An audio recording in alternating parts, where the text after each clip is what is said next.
Hey, good morning. Welcome to the third day of our retreat. Hopefully, gotten a lot out of this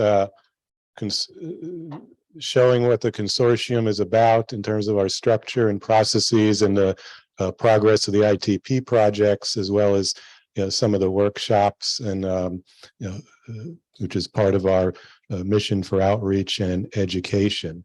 So welcome again on behalf of all of our partner institutions, as well as the NIH and our advisors, panelists, guests, the ITP teams. It takes a village to really pull something like this off, and most especially all the staff who have been working for, I don't want to say how long, planning this and flipping presentations from live to virtual and pivoting rather quickly. So a big welcome and thank you.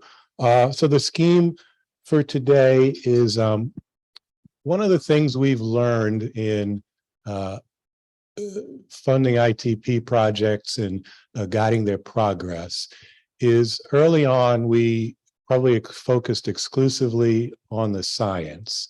And as time went on, we learned that you need to bet not just on the science, but also on the team and the composition of the team. So the theme for today is really how do you build a culture? How do you build an organizational culture that will best enable you to meet whatever goals the organization has? So even though the specific speakers for today aren't necessarily in the doc space, a lot of their information is really transferable. And that's the message of building a culture that is in sync and most opportune for meeting the goals of any particular organization.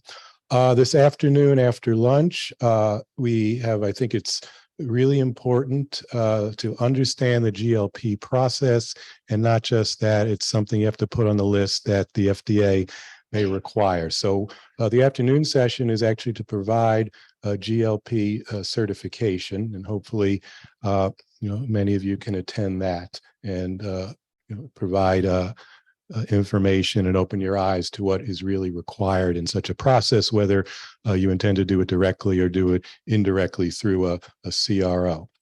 So with this preamble, I'm going to hand the mic over to Jeannie Ambrust from the Avenues, who will frame the session for this morning and get us started. So again, thanks for coming, and hope you get a lot out of this session. Thank you, David.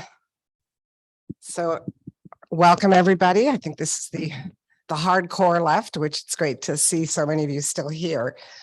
We're, as David said, we're kind of doing something that we haven't done before, talking about another aspect of building a company and building a successful company, in particular with respect to innovation, where you have a team that's going to be highly motivated to not just be successful with this first launch, but to build a company that ideally has a series of successful innovations. And even if you're not building a company, I think as you're out fundraising, as you're looking to perhaps bring in a CEO to take this on, or even for a partner to take this on, a consideration of culture is important. You probably hear it all the time from investors. I know when I've been involved with startups, they bet on people. They look at your technology, it matters. They care about your IP. The science needs to be solid, but at the end of the day, they're betting on people.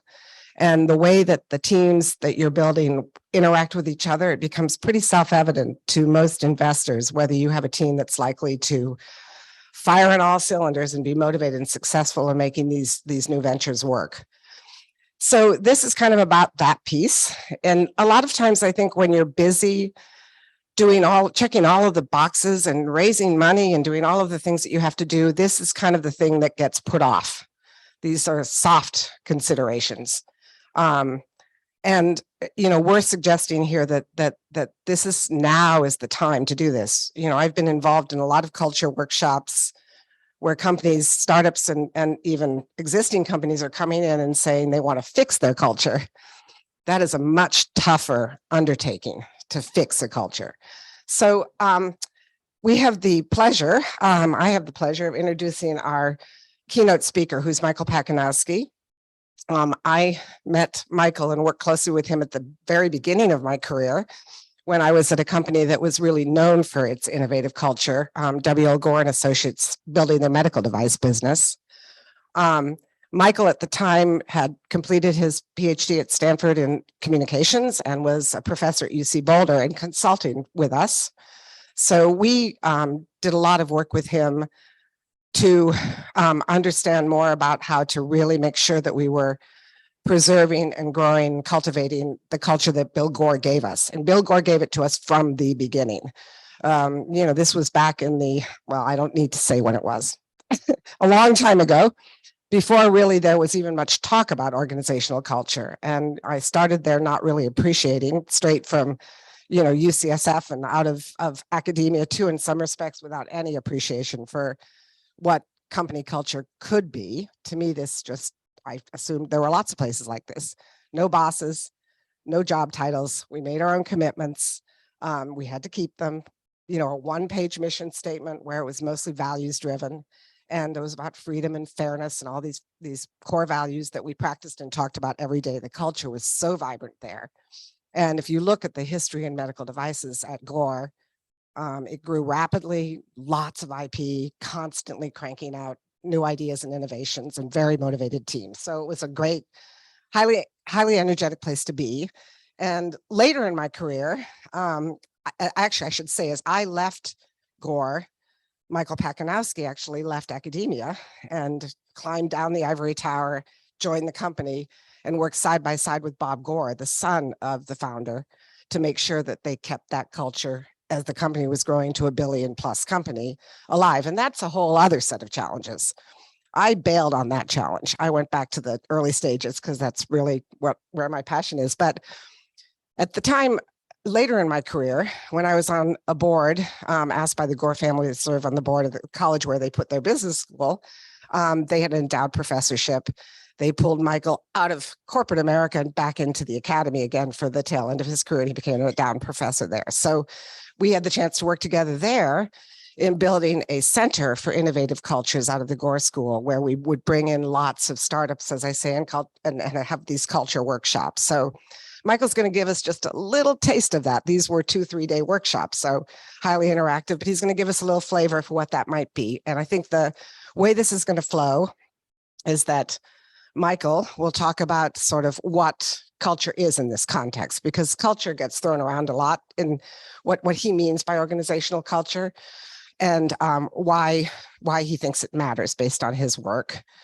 The unfortunate announcement is that Rich Sheridan's had a family emergency, and he's not going to be able to join us. So we will somehow cover his material. Michael and Rich have done this together, so it may well be Michael who does that, to talk about then how Rich has built a culture as the chief storyteller. I guess he calls himself chief CEO also of this local company some of you toured yesterday called Menlo Innovations. So he'll talk a little bit about how he has done that and what the benefits have been, what the rewards have been associated with having a high-performing culture. So I think with that, I'm going to turn it over to our keynote speaker. Thank you, Michael.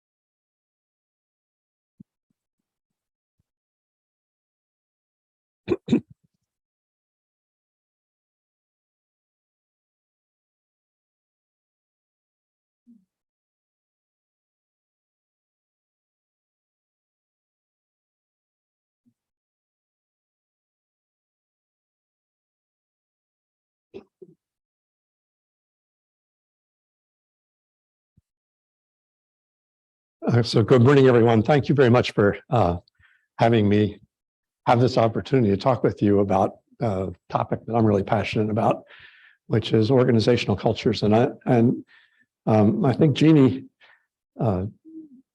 gave you some sense of who I am. The reason I'm really passionate about this is that I had the very, very good fortune in the first job I ever had to work for a dysfunctional company. And I say I was a good fortune because the worst thing that can happen is that you work for a mediocre company and you get used to it. And you say, okay, this is what it's like. This is what I'm going to do. I couldn't stand it. I got sick. I mean, it was physically difficult for me to go to work. And I quit. And I went on to graduate school and did all these things. And I had this chance to work with W.L. Gore Associates on a sabbatical. And believe me, I was absolutely negative, skeptical about organizations. They were bureaucratic, they were political, you wasted your time, you did all sorts of crap that didn't need to be done, on, right? And then I get to this company where, holy smokes, you get to accomplish things. You get to wake up in the morning feeling like, hey, I'm looking forward to going to work. We used to call it being a TGIM associate. Thank goodness it's Monday, right? I get to go to work, right? I'm really happy about that. So I was very, very happy to be able to work for Gore as a consultant for 12 years, I think. And then I worked full time for 17 years as an associate because I was having much more fun as a consultant than I was as an academic. And then as I was getting to the end of my career at Gore, Jeannie contacted me and said, hey, would you look at this?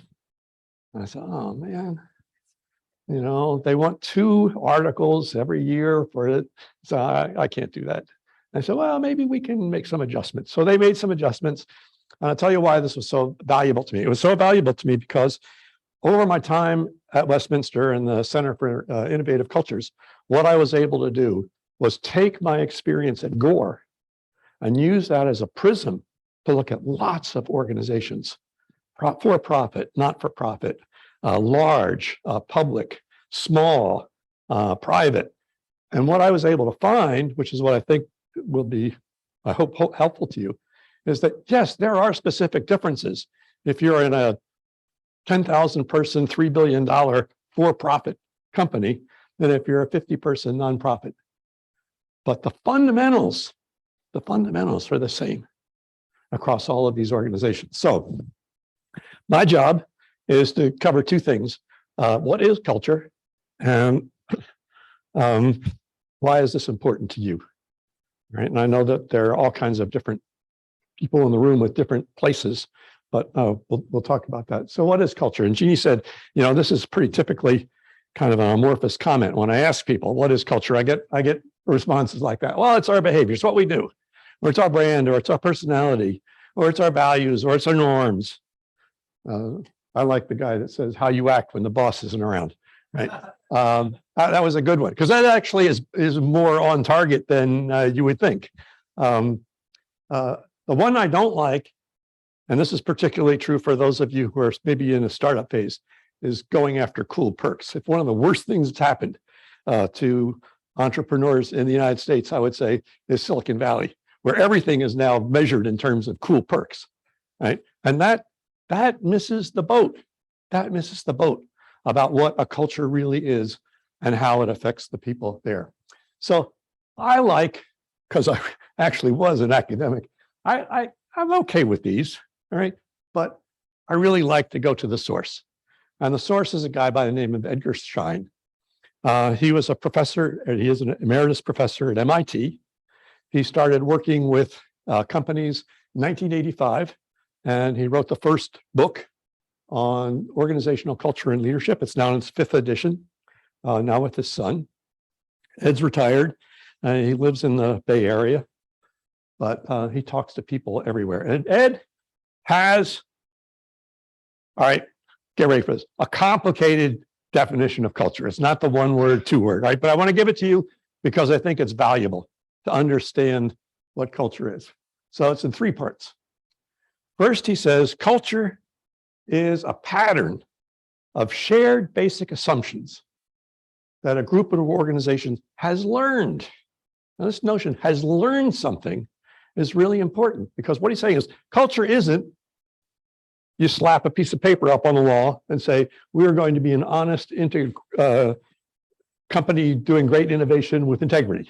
That doesn't make that happen, right?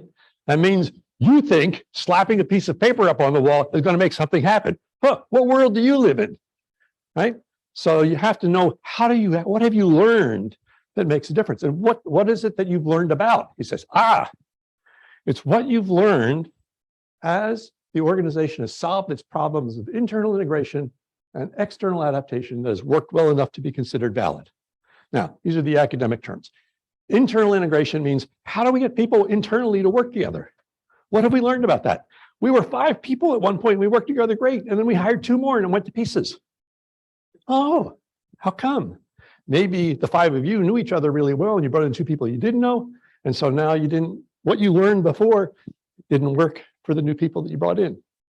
Let me tell you, you go from 50 people to 100, big change. Go from 100 to 1,000, really big change. You go in different countries, bigger change, right? So you're carrying with you all of these things about this is how we worked before. Maybe relevant and may not be, but they're going to be what you will fall back on because they did work for you at one time. Same thing with external adaptation. You have certain constraints put on you by the environment, and you adjust to those constraints. And you have certain ways of being because of those constraints as you adjusted to them. You're a new product, first on the market, innovative, no competition. You learn how to do things certain ways to deal with the environment. Guess what? You then get competition.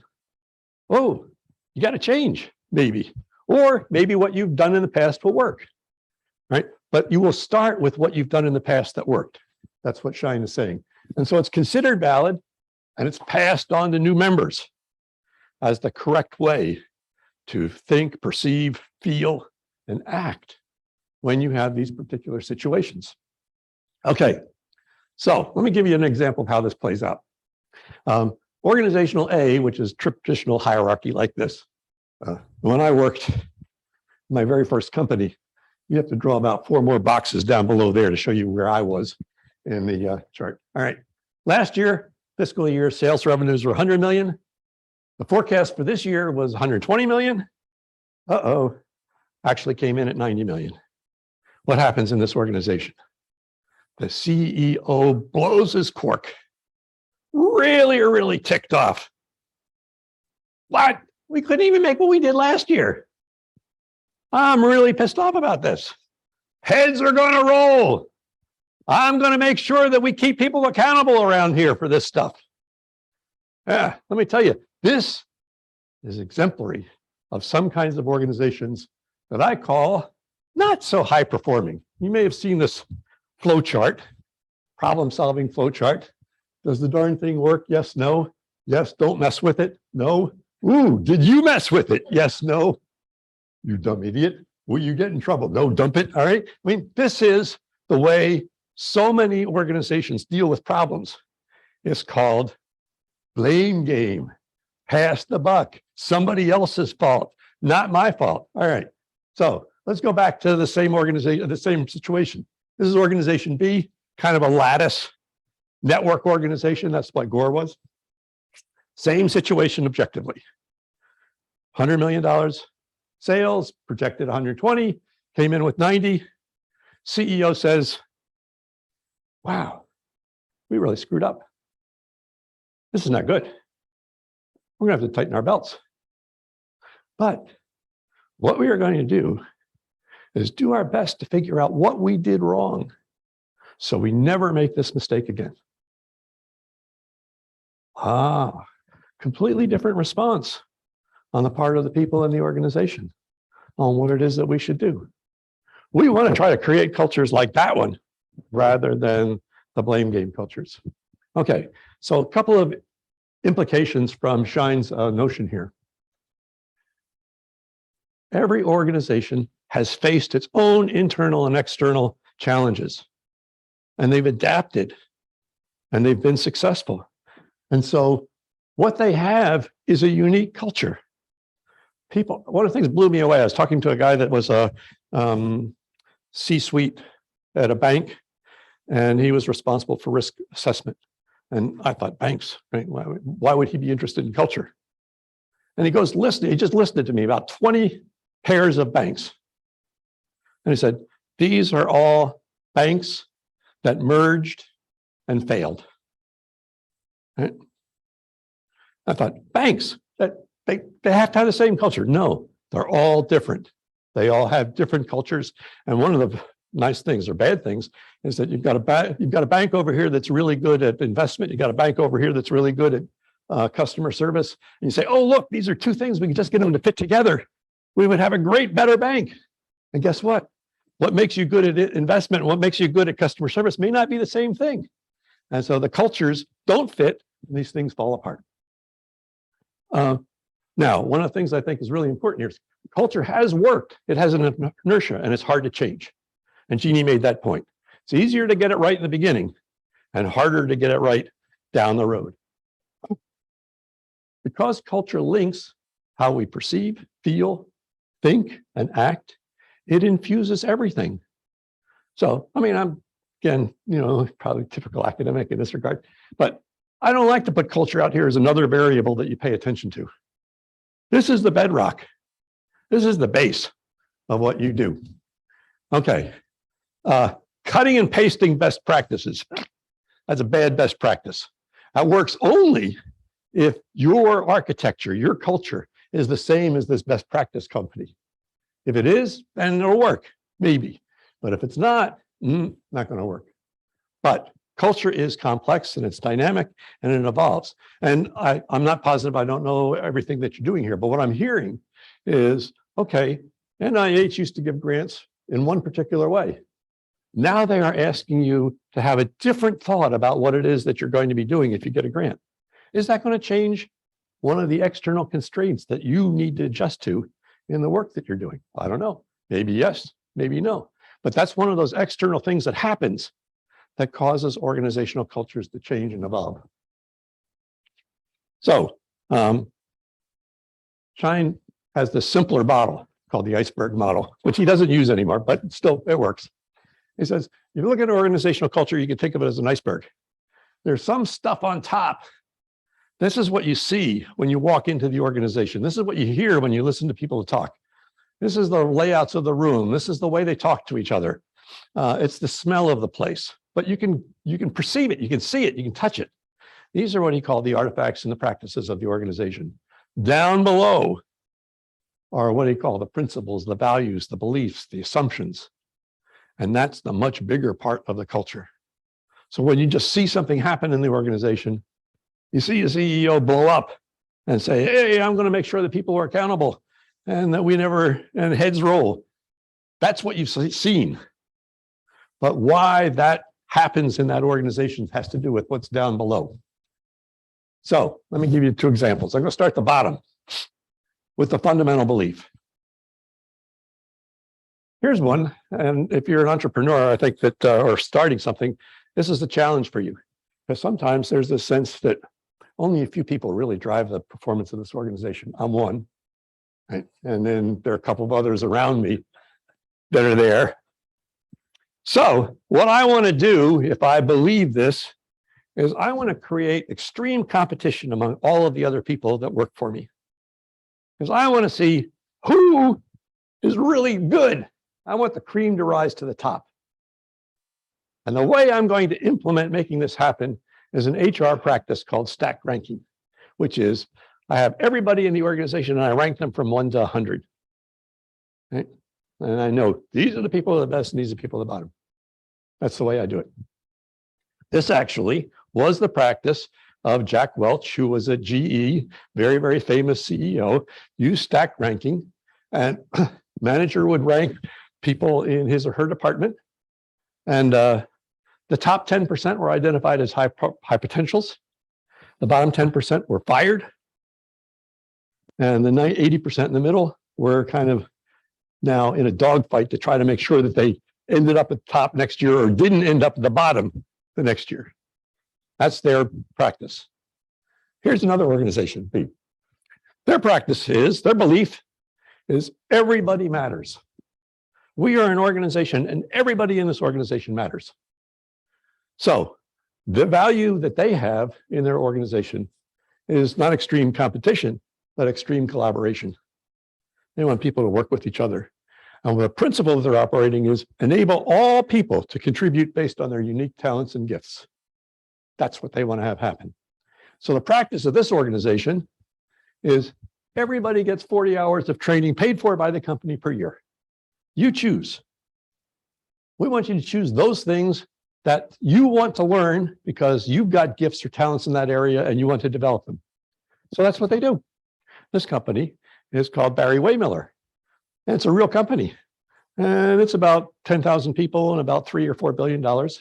And one of the things that's interesting is Barry-Wehmiller has grown primarily by acquisition since 1987. They've acquired over 108 other companies, and they've divested one. They have been successful 106 out of 107 times. Now, let me tell you, that's a track record. That's a track record. Okay. So why is it important? Why is this? I've tried to give you a sense that there are different cultures. They come for different reasons. Why is it important? Well, there's financial reasons. I mean, a long time ago, professor at Babson, Raj Sisodian, and some others did this analysis of what they called firms of endearment, which are firms that not only make money for profit, but they also do good. They do good for employees, they do good for communities, they do good for stakeholders. And what you can see over here is over the long term, these firms of endearment are much superior in their performance compared to the market, tremendously superior. This is a picture of Jim Keane, who has stepped down just recently as CEO of Steelcase, Western Michigan. Jim would begin a lot of his presentations with this slide, 70%. And you say, 70%, this number hasn't changed in 30 years. 70% of the proportion of the American labor force that is not actively engaged at work. 70% not actively engaged at work. He said, now, I'm an engineer, and if you tell me for 30 years we get the same results, I presume that this means that organizations are designed to keep people from being actively engaged at work. And that's the reality. So if you look at this, here's what the distribution in the United States is roughly. About 30% are engaged, about 50% are disengaged. Doesn't mean they're bad. It means they come to work and they do their job. Some of them come to work, do their job, and go home. They've got other priorities. Doesn't mean that they're bad people. These people down here, actively disengaged. You know, these are folks that are so unhappy with work, so bored with their work, that what they're going to do is make problems so that they have something interesting to talk about. Right? Consequences of disengagement, and this comes from lots of different research. 37% higher absenteeism, more accidents, more errors and defects in what's being done, negative customer experiences. You work, if you ever have had the good fortune or bad fortune of going into a Department of Motor Vehicles and trying to get something done, you know what this is like, right? Higher turnover. Gallup estimates between about $500 billion a year is lost. But that's the downside. I want to talk about the upside of active engagement. You obviously get some of the things that are negative on the other one. You get lower turnover, fewer errors, better customer experience. But what you also get is more ownership. People care about what they're doing. They want to contribute. They want to make a difference. They got more energy. More organizational learning takes place, more organizational innovation. So I'm going to do a quick segue right now to Menlo Innovation. Menlo likes, Rich Sheridan's first book was called Joy Inc., Joy Incorporated.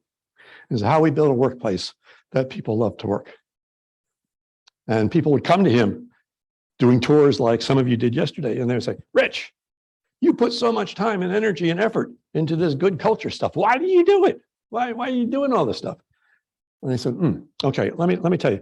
Suppose you came to me as a potential client. They do software development, boutique software development work for people. You come to me as a potential client, and you say, I'd like you to work on a project for me. I say, okay, great. Now, I have to tell you, we have half of our team is joyful and half of our team is joyless. Do you want me to assign the joyful half of Menlo to your project, or do you want me to assign the joyless half of Menlo to your project? And they say, well, I want the joyful half. They say, tell me why you want the joyful half. And they tick off reasons. Well, they'll be easier to work with. They will take more ownership of what we're doing. They will come up with more good ideas. They will come up with things that will be satisfying to our customers and what we're trying to do. Rich says, that's why I do it. That's why I do it. So that is what I was going to cover to get you through why culture is important and what it is. And then I was going to pass it over to my good friend, Rich Sheridan, and James Goebel, his co-partner. And they were going to talk about Menlo. Do we have somebody from Menlo, or are we, do I keep rolling? Take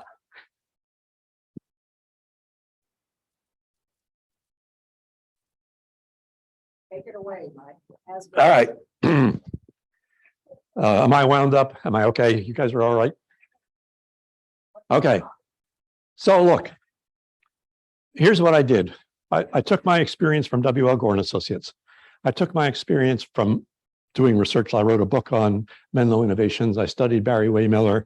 There are some companies in Salt Lake City that were really excellent that I studied. I was able to travel to places in Europe and meet with some people. One of the things I found was even in very large organizations, you could often find pockets of good, high-performing organizational culture, even though a large organization may not be so great. And I put together this model of thriving organizational culture. And you notice it has a similarity to the Shine iceberg, right? Got these practices and artifacts above. Then you've got this thing at the very top called strategic intent. And Shine makes this point. Culture should be in service of the strategic intent of the organization. You want your culture to be a culture that helps you accomplish what is your strategic intent. And if your strategic intent is innovation, that's different than if your strategic intent is producing low-cost products. You can still produce low-cost products and have a high-performing organizational culture. You can still do that, but it's going to be different. Where it's going to be different is going to be mostly up there in the A's and P's area. What's going to be similar is what's down below. And so what I've done is I've come up with 5 what I call principles. These are the rules that we operate by, and a bunch of what I call values in use. And these are individual values, not the organizational values, because if the organizational value is innovation, that's your strategic intent. What I want to know is, how do we want people to be behaving? That's what's down here. And I say values in use because it's different than the values we claim, right? We say, we treat people fairly. Oh, really? Let's see. Is fairness really one of the things that is an operative? And then down at the very bottom, and this is the key stuff, are the fundamental axioms, fundamental assumptions that we operate with that support this structure. Now, what I want to do is kind of go through and tell you how Menlo has managed to pull all of this off. Connect the dots. One of the things that Menlo does is, well, 2 things. These are 2 practices. One practice that they have is every day at 10 o'clock, they have stand-up. They have a little dartboard. The dartboard rings an alarm at 10 o'clock in the morning, and everybody gets up and they go stand around in a big circle. And then they have this Vikings helmet down there because they do everything in pairs. So they have a pair of people holding onto it, and they introduce themselves. They say, I'm Jeannie and I'm Michael, and we're doing this today. And they go around the whole room. This is the stand-up right here. Stand-up can be anywhere from 35 people to as many as 70, depending if they have visitors and tour people there, right? And they almost always finish stand-up in 11 minutes because they don't want to take up too much time. So if you see that there are a lot of people in stand-up, you keep your comments short. If there are a lot of fewer people, you may say a little bit more. But what's the purpose of stand-up? Purpose of stand-up is to let everybody know what you're working on today. And what it does is it creates situations where Jeannie and I are working on a pair. We say, we're working on this particular aspect of software development for our company.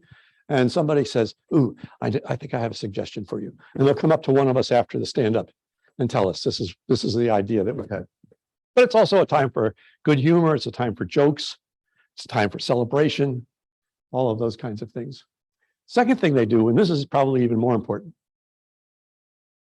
they make all financial information available to all Menlonians. Everybody at Menlo knows what everybody else is getting paid. They have a chart, and they have people's names up against the chart, or initials up against the chart, and you know how much each person is getting paid. They let everybody know, how much money did we take in last month? How much money did we send out last month? They know what the long-term plans are for the organization, on and on and on. And the whole point of this is, if we want somebody to act like an owner of this business, they need to know this. How are they going to make good decisions if they don't have this information? Now, depending on how much you want to give out and what you don't want to give out, that may be up to you. You may not want everybody to know salaries, but nonetheless, they have all this information available to people. Cultivate sensitivity to the outside world. Dominic was talking about this morning at breakfast. They have a specific role at Menlo called high-tech anthropologist. And the high-tech anthropologist is there to help the design of a new product meet customer end user needs, not client needs. Clients say, we want to have something that does this, this, this, this, and this. Right? And Rich would say, why doesn't he do all those things? What is the user who's going to actually use this do with it? Right? And Rich is, Rich must have known me in his prior life. He picks up, those gizmos that you use to change channels on TV sets, what used to be called TV sets, right? If you give me one of those, I'm lost. The heck am I going to do with this, right?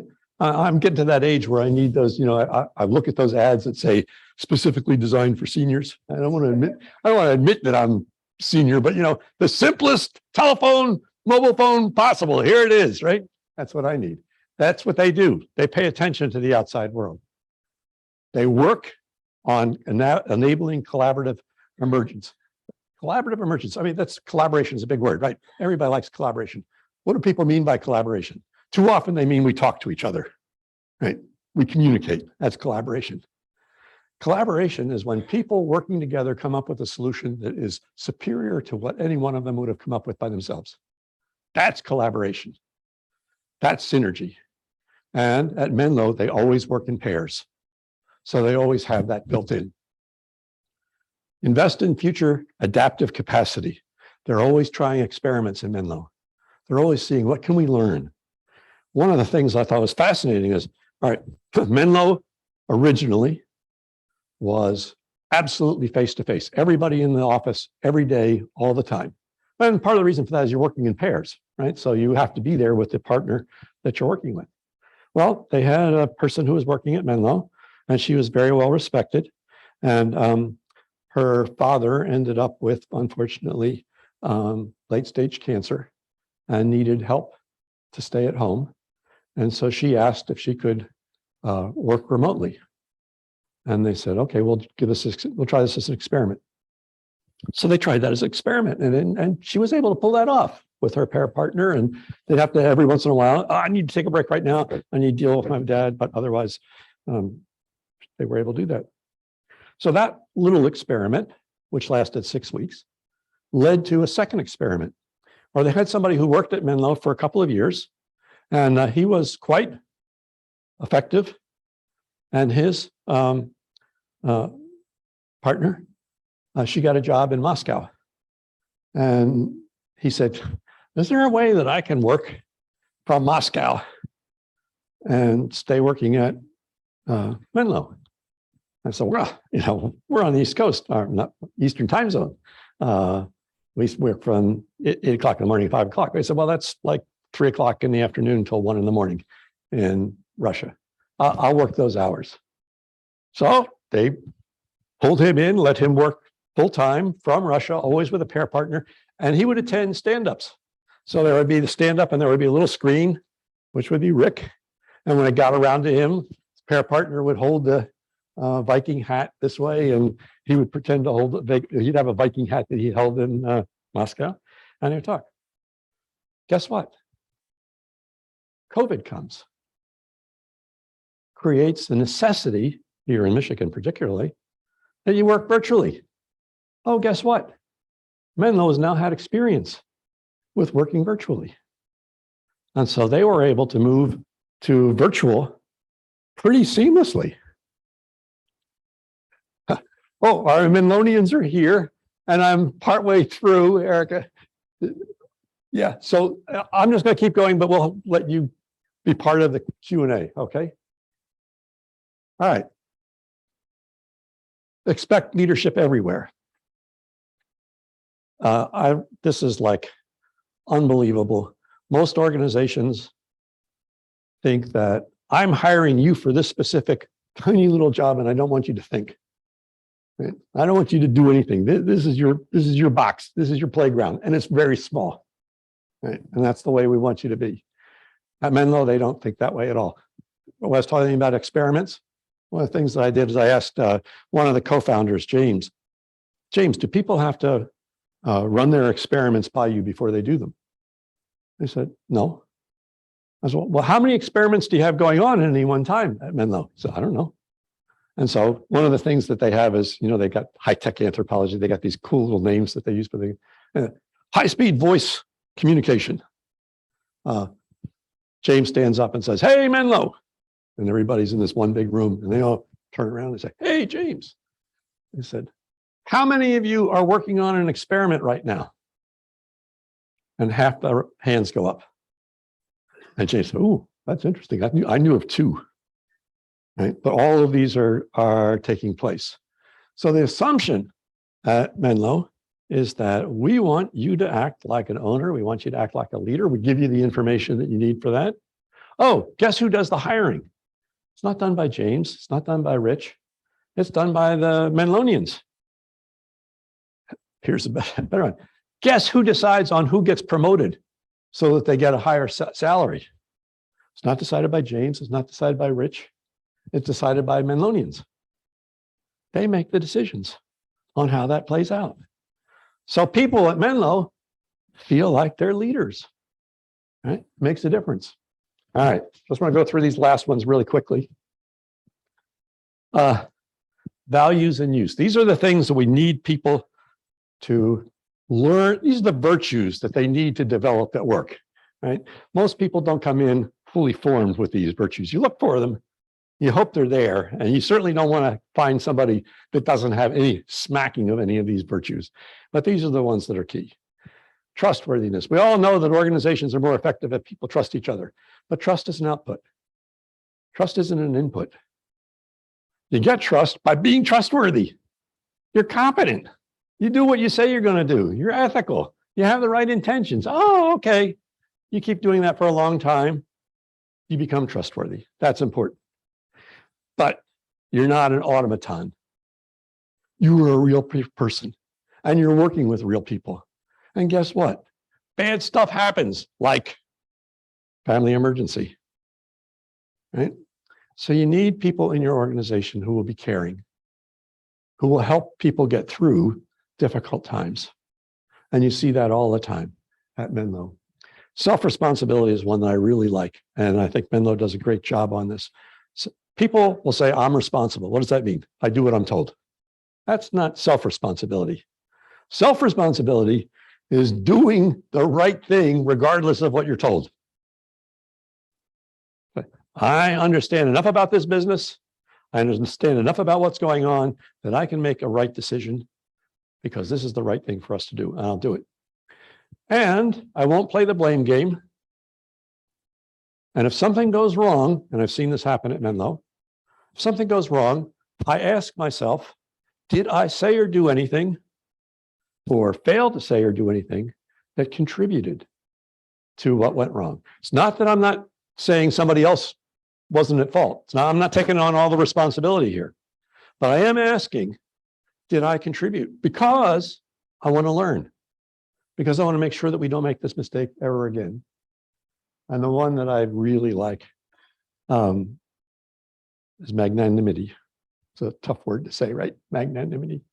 Magnanimity is the realization that if we have been successful, other people have contributed to that, not just me. And so what you get, and I remember this from Gore, my days at Gore, when a new product development champion would get up and give a presentation on the status of the product that they were coming up with and where it was, and maybe if it was making revenues now or not, but doing that. Their last slide would always be, and I'd like to thank. And I would list out, here are the people on my team. Here are the people that are supporting what I'm doing. Here are the people doing this. Here are the people doing that. And there's a sense that, yeah, I really care to share rather than steal the credit. Now, this would not have worked at GE, right? I mean, when you do stack ranking, hey, I did it. Right? No. This works at someplace like Barry Waymiller. We did it. We accomplished this. This is what we were able to do. Now, when I worked with a lot of people on these things at the bottom are actually the foundation. These are the most important. Treat people with respect. Now, that's so easy to say. So easy to say. And most of us don't wake up in the morning and say, oh, I'm going to disrespect my colleagues. Right? We assume that we're going to do the right thing. But if you talk to people in organizations and you say, do you feel like people are respected around here? No. I'm a cog. I'm a cog in the machine. I'm a replaceable part. I am and I don't mean to offend anybody here, I'm a human resource. What a phrase. Treating people with respect doesn't mean that you believe that they can do everything, but does mean that they have particular strengths and weaknesses, talents that can be used to contribute to the good of the enterprise. And you want to help them develop those talents and use those talents and find the ways in which they can make those contributions. People want to contribute. They want to have dignity at work. They want to feel like the work they're doing is meaningful. Are we creating an environment where that can happen? Promote the common good. Menlo does this greatly. This whole notion that the common good is the enterprise. We're even beyond the enterprise. We want to make sure that our customers are benefiting from what we're doing. We want to make sure that our community is benefiting. All of those are part of the common good. What happens in most organizations? We create competition for resources within the organization, one department against another, one person against another, and we're not promoting the common good. Make decisions at the lowest level. How's that possible? People at the lowest level, they don't know squat. Can't let them make decisions. Well, let me tell you, they probably know more about the specific situation than you do, Mr. or Mrs. CEO, 7 steps up. What you know, you think is so important, is that you have a broader perspective that you think that they don't have. Well, why is that they don't have it? They don't have it because you didn't told them anything along the way, right? You haven't connected the dots for them. You haven't given them any information. And oh, guess what? You know what? You could always say to somebody down at the bottom and say, well, I want to make this decision. Can I go ahead and make it? And say, yeah, you can make it. But I really want you to talk to person A, B, and C first before you make it. Because I want you to have a broader perspective. And then you make it. One of the people in a very large telecommunications company that I had a chance to meet with, he said, I'm at the 4th level of management and I'm a division leader. You had about 3,000 reports. So it's a big division, right? This is 115,000 employees in this organization. He said, I'm at the last level of management, highest level of management that I ever want to be in. I say, why is that? Because I'm at the last level where I can see that decisions I make have an impact on customers. Above me, it's just pushing around Excel spreadsheets. They don't know anything about what's actually happening. I get to know what's happening. So you want to try to make it possible for people to make the decisions at the lowest level. And then, of course, focus on long-term success. Everybody says long-term success, and you ask people in organizations, they say, hey, we're focused on the quarterly numbers.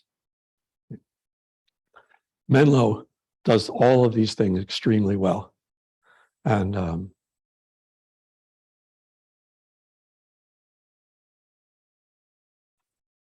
Want to introduce the Menlovians? Huh? Yeah. Yeah. Oh.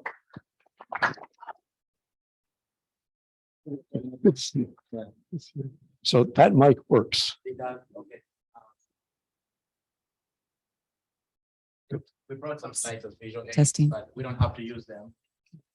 Oh, okay. Yep. Okay. So while we're getting that, Introduce yourself. Yeah. You guys don't mind. That's right. Well, it's getting it. That's right. Wow, I haven't used the mic in a long time. Good morning, everyone. My name is Andrew Muyanja. I'm a principal high-tech anthropologist at Menlo. I will tell you what that means in a second. Rich is unfortunately couldn't be here this morning because his brother is sick. He had to fly out urgently last night to go see him. He got a stroke. So I was asked to represent him. I thought to myself, I don't have any gray hair. In fact, I don't have any hair for that matter. So I'm not I'm not so sure I'm the right representative, but I'm very happy to speak about our culture because I believe in it and I have seen the difference it does. At our core, as I put up the slides, I'll just tell you about the high-tech anthropology role. We go out into the world to understand how people work in order to design solutions that work for them. Sometimes the solutions are software solutions, and sometimes the solutions have absolutely nothing to do with software. They're process-oriented. Like one of the most recent projects we're working on, two very large oil and gas companies merged about 5 years ago to create the biggest refiner in the US. And their cultures are not gelling well. They're constantly fighting. There's a lot of tension and everyone is upset all the time. And they attempted to merge their systems, their software systems, their ERP systems. And it was a catastrophe. And so they brought in Menlo high-tech anthropologists to help them create a culture of joy within their organizations and gel the two cultures, and to also create processes for product design and development built on user-centered design principles. And so Molly, my other colleague, and I have been working on that project for the past several months. And so I'll share some stories from that and why culture is very important. As Michael was speaking about, you have to be, thank you. Yeah, that's right. And I should not be where the slides are. As Michael was talking about low decision-making at the lower level, I was almost laughing out of my chair because those are the same exact things that we were learning in that organization. And we do a lot of, we've begun to do a lot more cultural consulting than just application of high-tech anthropology to software design and development. So one of my challenges is going to be able to speak within only 20 minutes, but I'll make it work, I think. So very happy to be here. We will, I'll start by telling you a little bit more about Menlo's culture, right? It's very unique. We get about 3,000 to 4,000 people visiting us every year. Before the pandemic, they would come in person. After the pandemic happened, they started coming virtually. In fact, we extended our reach because we got people from all over the country. Erica has a map that has pins that show where people came from. And it's, I think 100 countries or something like that. 77 countries and about how many states now? 44 states, yeah. So people come to visit us, and why would they come to the basement of a parking garage in Ann Arbor to visit this company that's only 50 people? I'll tell you some of those reasons. Our culture is intentionally built on the business value of joy. Joy for the team that does the work, joy for the people who pay money for projects to be executed. Because how many times have you heard of stories where software has been built over many years, they roll it out into the field and nobody uses it, so the company loses money. And joy, most especially for the end users, the people who are intended to be using software products, right? Some of the cultural tenets at Menlo are make mistakes faster. Well, we believe in, so there's a big fuss in the startup world around celebrate making mistakes, and we don't celebrate making mistakes at Menlo. We celebrate making mistakes faster, right? You design experiments to find out, when in doubt, run the experiment, right? That's the next cultural tenet, right? But we celebrate making mistakes faster. There's no point in designing or doing grandiose things when you could do small things to test out before you roll out big, right? I think the author of Good to Great calls it fire bullets before you fire cannonballs, right? So start small, test out the waters, and then roll out from there. Take the learnings. The second cultural tenet, you see the babies over there. The second cultural tenet is actually not babies at work. That's not the point. The point is running experiments, right? When in doubt, run the experiments. Don't get stuck in analysis paralysis. Don't sit in a conference room and argue about who is the best designer since Steve Jobs. Try something. try two things, see what works, and then run with it. So this particular experiment emerged out of one of our quality advocates gave birth. She was out on maternity leave, and she wanted to come back to work, but just could not figure out how to take care of to get childcare sorted out before she could come to Menlo. So she was like, you know what, Rich, I'm not able to come back when you want me to. I need some more time, and I can't figure it out. And Rich said, well, why don't you just bring your baby into the office? And that's the genesis of that. It's just the culture of experimentation. And I think we've had about 20 something babies in the office ever since then. And we also found that clients tend to behave better when their babies in the office. So it's actually a good thing.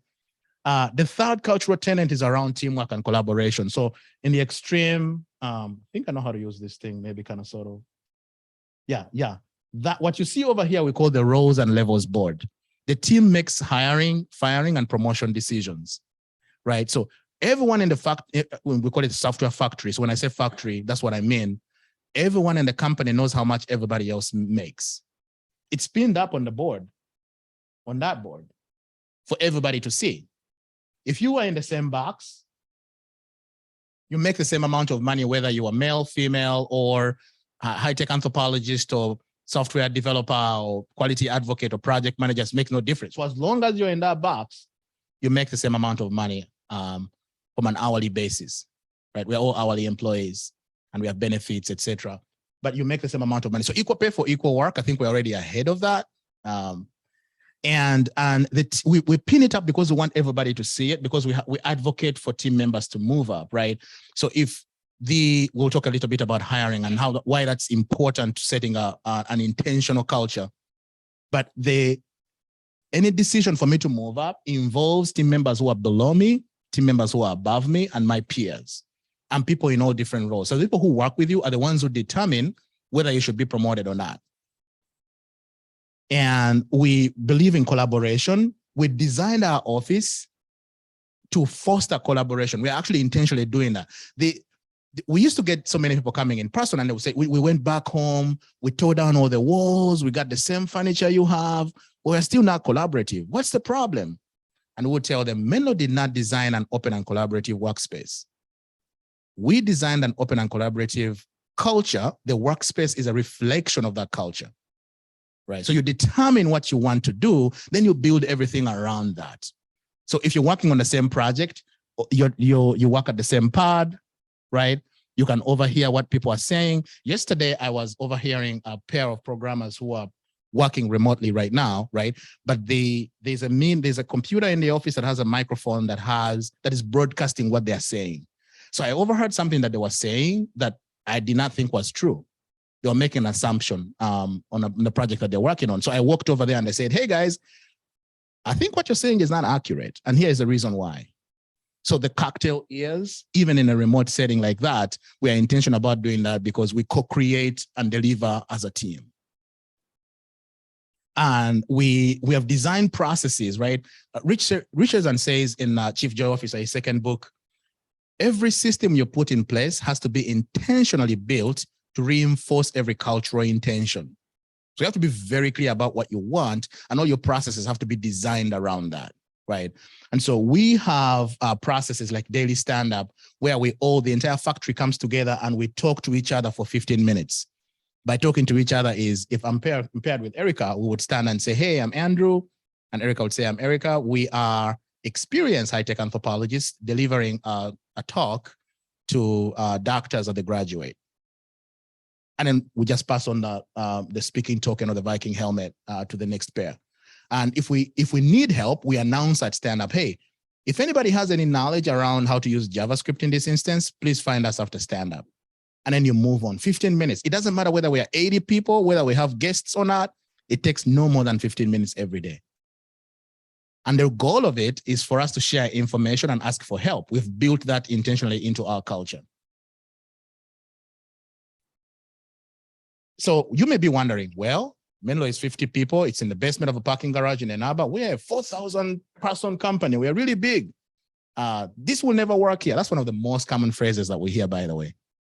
And these are just some of the companies where we have preached Menlo principles and people have come to visit us. We've gone to visit them and they've seen massive changes within the organization.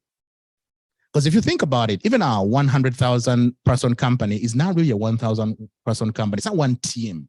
It's like a bunch of fiefdoms, right? You have like 50 person teams, like or 100 person teams, right? Spread all across the organization. It's not just one like ginormous team.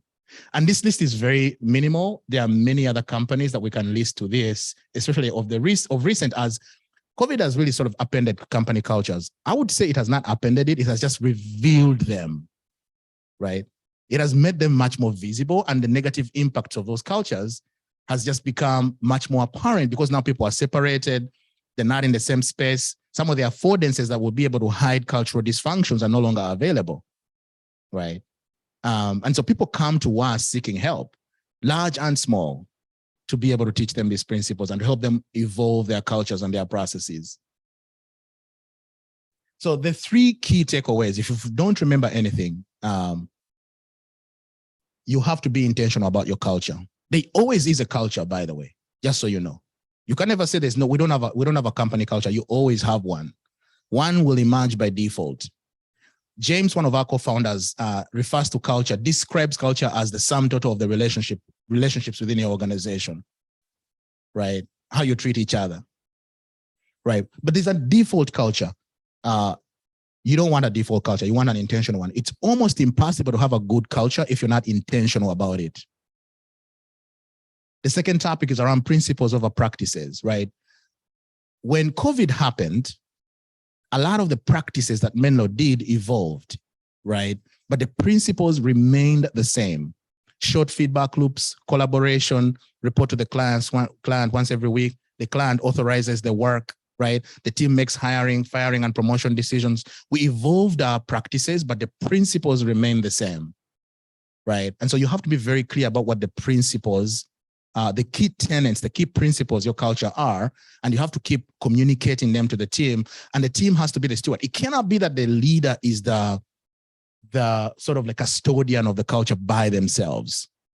The team has to believe it and buy into it and evolve it, right? With the leader as the guide, right? But not as when I show up, they do what I want them to do, and when I leave, they do whatever the heck they want to do. If you're a leader and there's a meeting that you attend frequently, and when you're not around, they don't attend it, it doesn't happen, then you know that meeting is for you. It's not for the team. And the last point is HR, the role of human resources. You can preach collaboration all you want, but if you incentivize competition, that's exactly what you will get, right? And so the way that you hire, you recruit, the way that you promote, the way that you let go of employees, all communicates and reinforces your culture. So though you cannot underestimate the role of your approach to human resources in the reinforcement of your culture. So default cultures are often hero-based, right? So we're going to go through these really quickly in the interest of time. Default cultures are often hero-based. You have this one person who knows how to do this one thing and they do it really, really well, right? And without them, the company falls apart. And they hold you hostage, and sometimes they behave really badly, but they deliver, right? They deliver. Stuff gets done when they are doing the work. So I will, I can make excuses for them, right? And you poison your entire culture because you're making accommodations for people who do not play along well with others. At Menlo, we don't believe in towers of knowledge.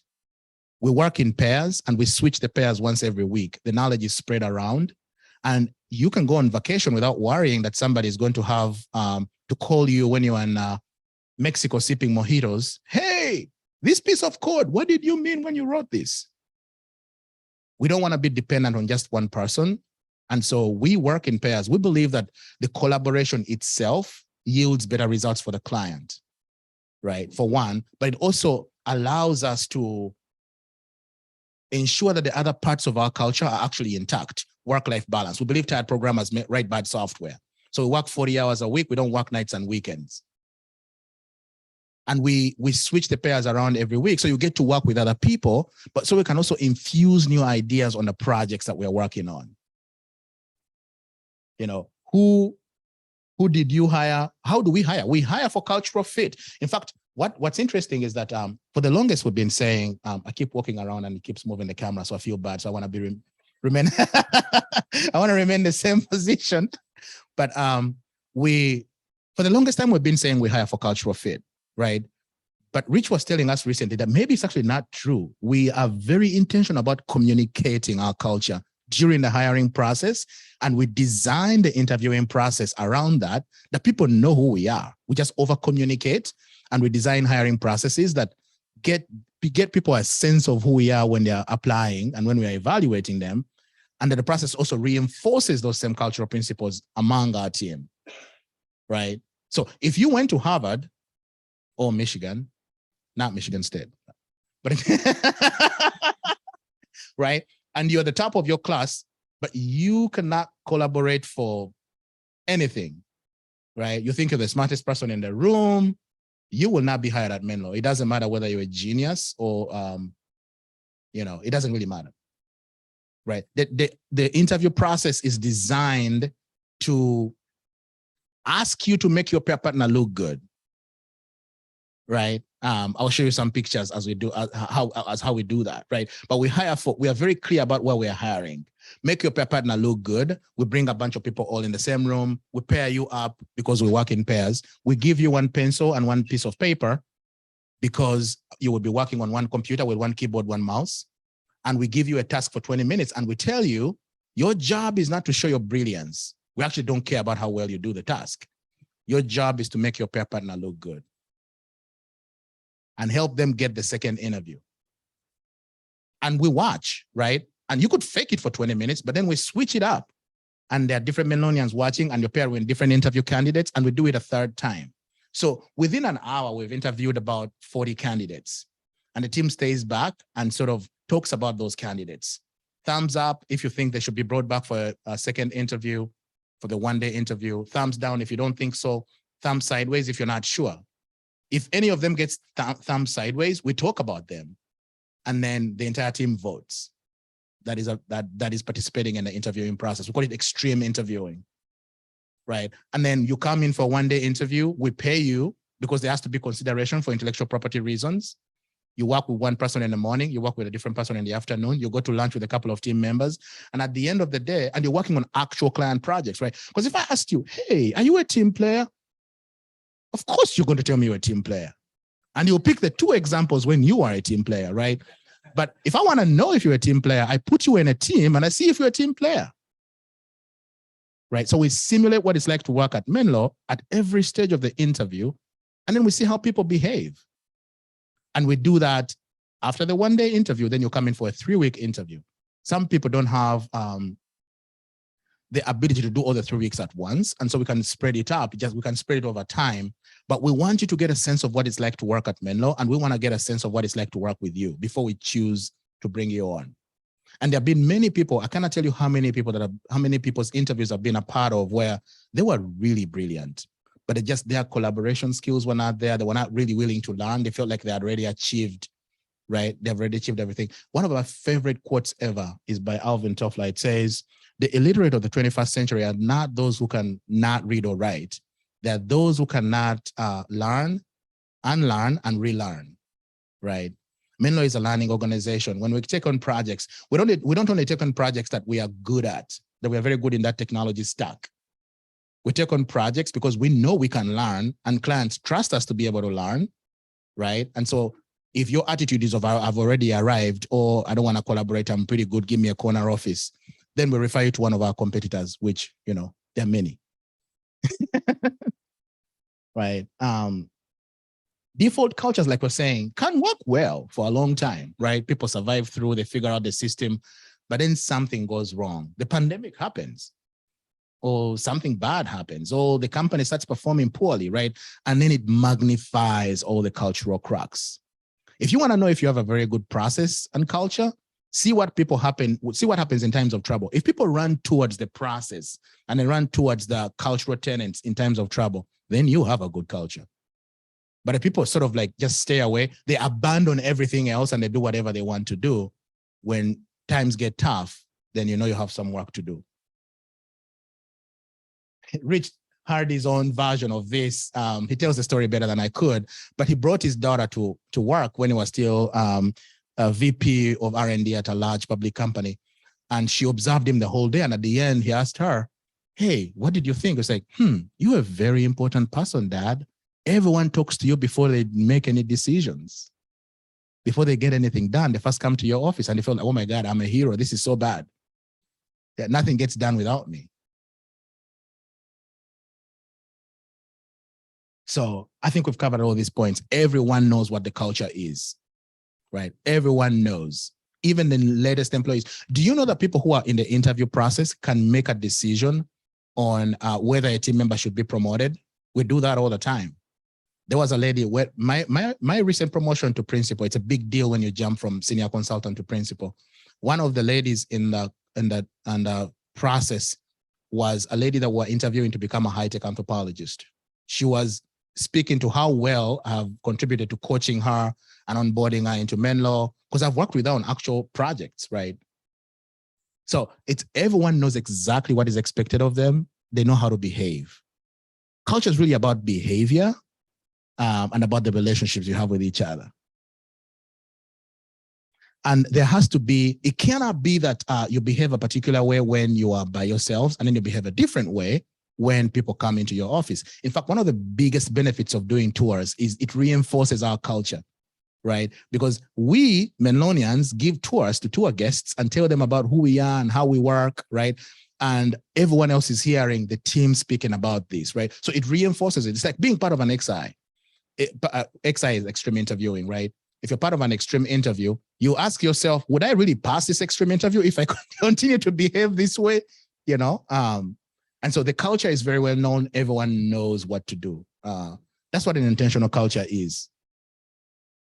I think we talked about principles over practices. Practices evolve, but the principles have to be known, right? You trust, absence of trust is Lencioni wrote a book, The 5 Dysfunctions of a Team, right? Yeah, right. And absence of trust is the foundational, dysfunction. So there's a lot for us to go through.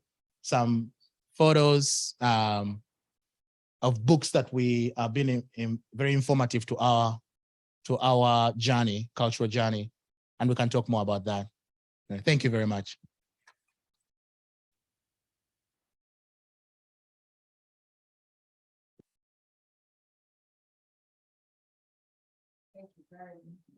Thank you very much. That's obviously, as we said at the start, this is a workshop that you could spend a lot more time on than we've been able to dedicate, but thanks for giving us a sample.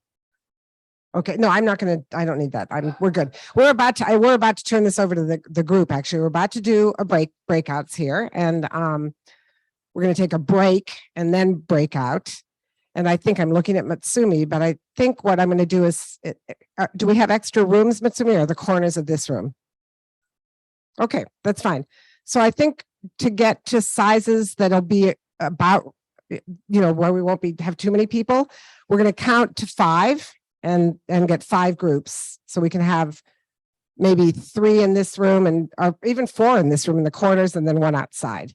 So let's start at the beginning. Everybody. 1, 2. You don't want to? Okay. 3, 4, 5. Is that okay? And then Steve, you're starting at 1 again. We're doing breakouts. So 1, 2. Okay. And then Pam.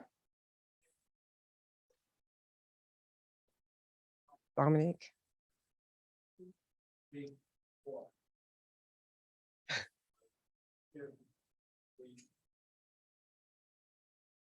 Did we get you, Weibo? You okay. And then back, David, I think we're at you.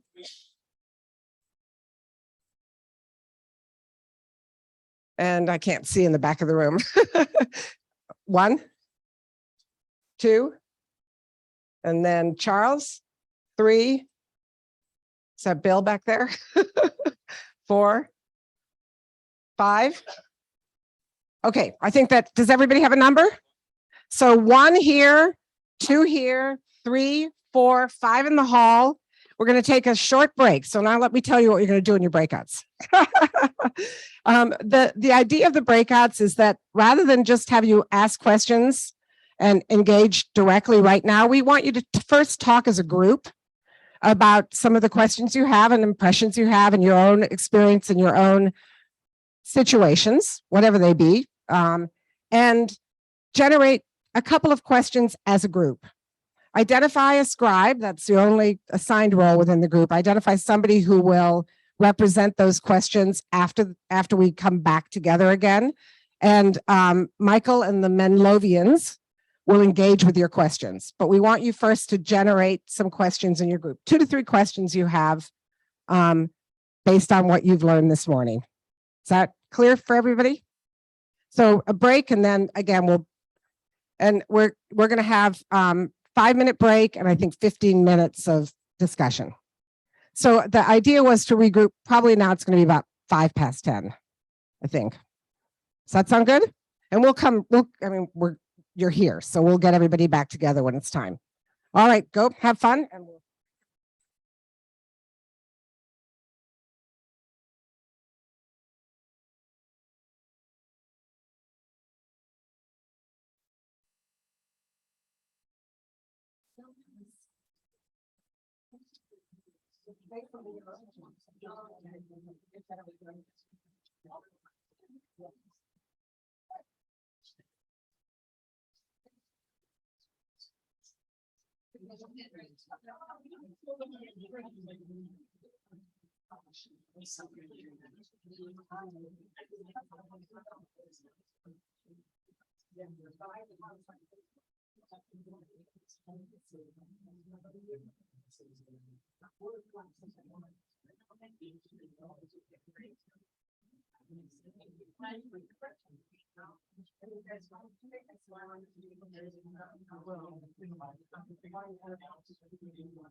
Yeah.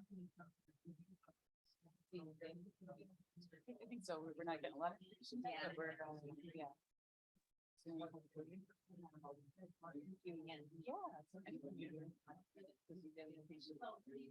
Sorry about that. It's very emotional. Some things are changing and yeah. Yeah. That was so fun. Yeah. Yeah, Jamie was there. Yeah. So we appreciate being able to bring extra people so that they can get exposed. You know, we love to help build their consultative skills and get comfortable talking about their business and learning from others. So it was a fascinating year for us. Yeah. No, she and I were different places. Yeah. Yeah. But she, I think, had mostly people from academia, had mostly people from industry. It's like table right when you walk. It's in right just below. Okay. Okay. Yes. Should we get together? Jason. Okay. Okay. Yeah. So we were just kind of sharing with her and the different perspectives. Right. Challenges they face. Yeah. Yeah. They were talking a lot about different regulations and how to get these to market from very different markets. So you have the US, you have the EU, it's like all different, all different.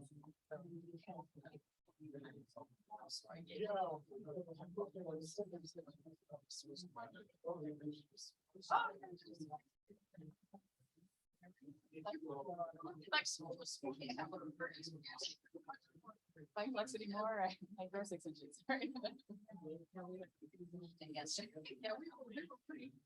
Well, it's all it's typical. Right? There's an expectation that it's gonna happen from here to here, and you want to.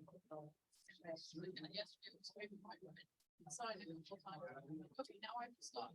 Yeah. Okay. Yeah. Good. So it's just a Q&A after this, right? So they can have a question. Yeah. Oh, you too. Okay. The thought was that, yeah, kind of like the smaller groups of the questions were you and like.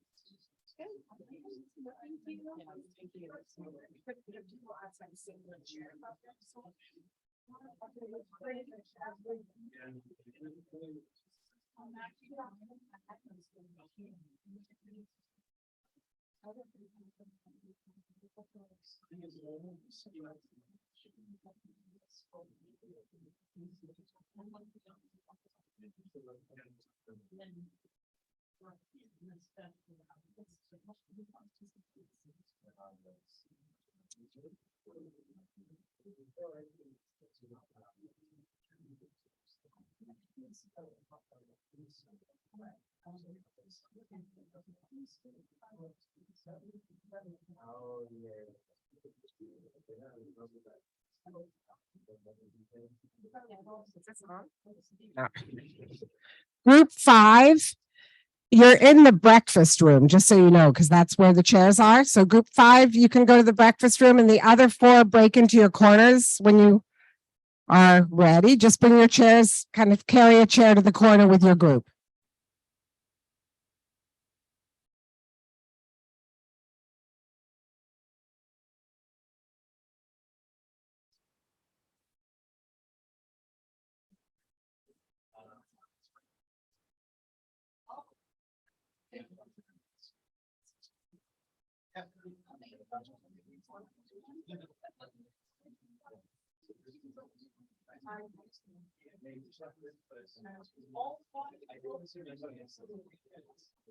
I said that already. 5's in the lunchroom.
Yeah.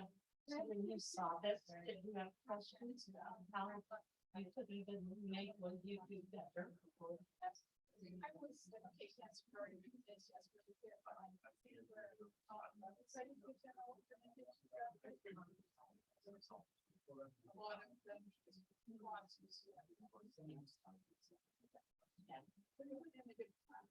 So maybe a question on this, I've taken this out.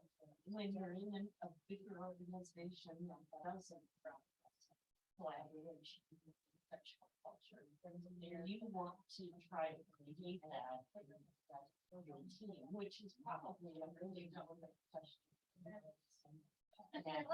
Center, right, is you're at the university. But within that, in your lab or in your section, you want to try to practice this. How do you do that? Large groups, you know, maybe. You want that to be one of our questions? Anybody else? I mean, more, you two have proposed in sort of a small growing companies that you have a cultural. Is an intentional. It's really interesting. There's a lot of business.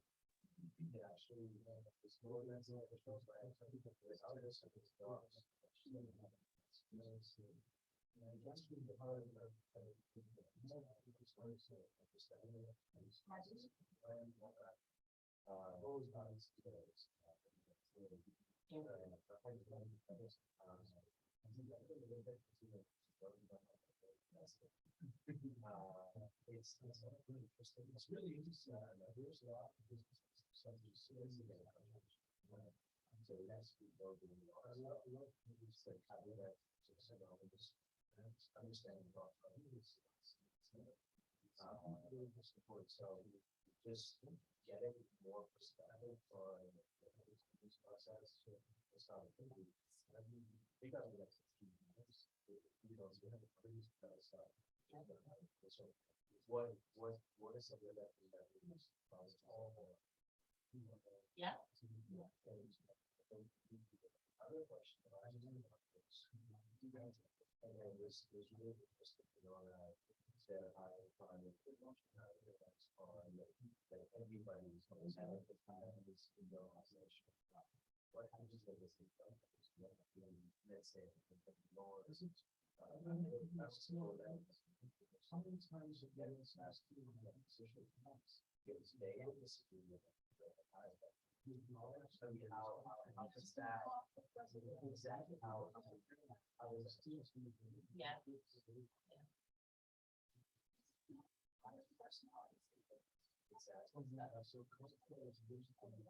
You know, my was my dissertation.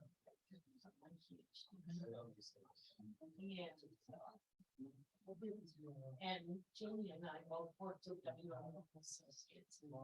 That is a really good culture. If you haven't had the chance to read the 100 best companies to work for, or was in all 5 editions. Great company. It's a very unique culture. A long time to talk about that. But that, not what you mentioned, or what Andrew talked about, was often something that we challenged by us behind the process, because finding a person who liked that sort of Lattice culture, and think about, for instance, some of these people who come to. And one of the things that they're really comfortable with, that gives them a sense of order, structure is great, and you know, teacher may, and then we'll put it in this. Then we'll like culture, right? And we say, this is what matters. So there are some people, they're not gonna find joy. That is gonna be. All right, just figure out how 4 minutes left, so you should be coming up. You can create your favorite questions and just be. We have. So, but one thing that said that.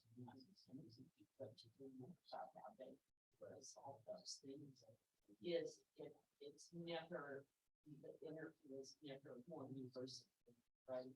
Asking another person, walking out of the room, saying, man, I'm not gonna have that person. It's always more, and I'm sure that's true. We probably, when you're supposed to, in your mind, sometimes we put that in everybody in the organization.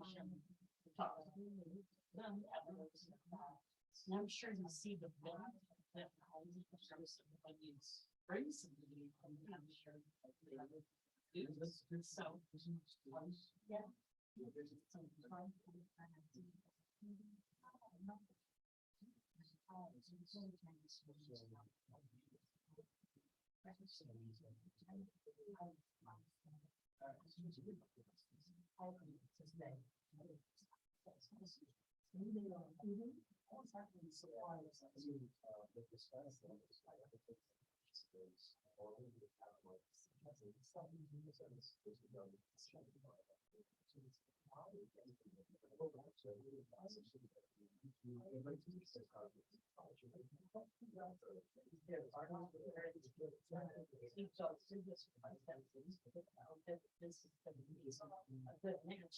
Once they're in the mission and they really see how it works. And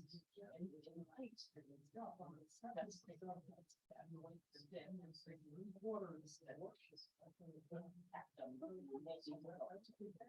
They only suffer.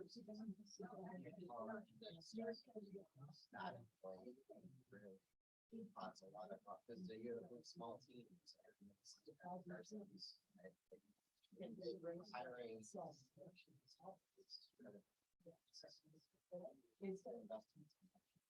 Hiring. So it's certainly, yeah, I think it's probably to future stages. Areas that could be concerned about. Bring this to people, that or although it's culture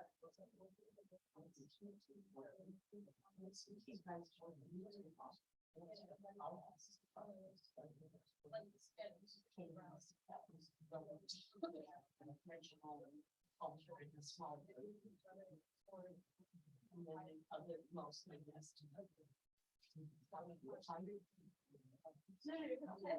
And you are whatever. You have a very strong district. Yeah.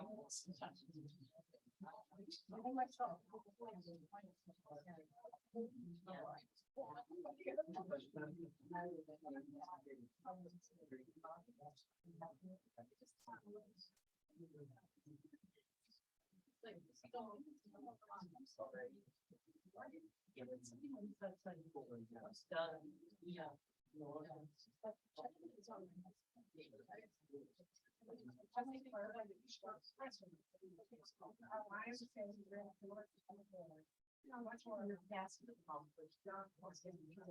How you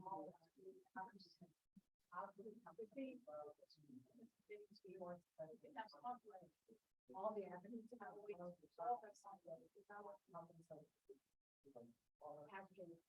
so rather without being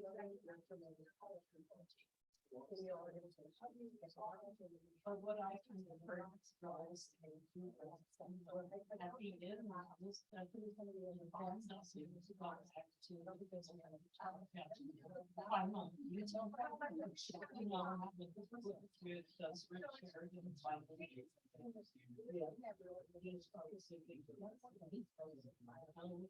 I heard everything talk about it. Or how does that work? Culture of silence. And just looking out just so there's being a rules, all kinds of speculation.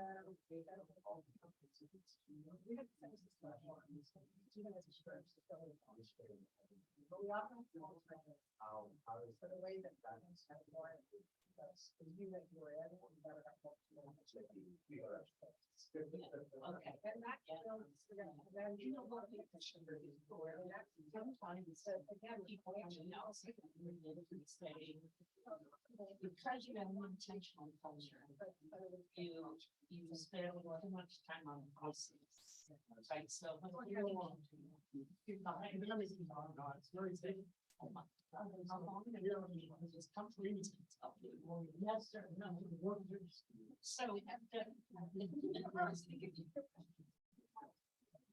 so what we discovered was, it's one of those things because we were doing a run We're not gonna take it. So, even though it's like, it's the whole like, the whole lady, it's sort of do what these ones, right? And follow what these ones, trust, eventually it's a good safe. I mean, I'm trying to pick something. But I don't know, not in the right. In French.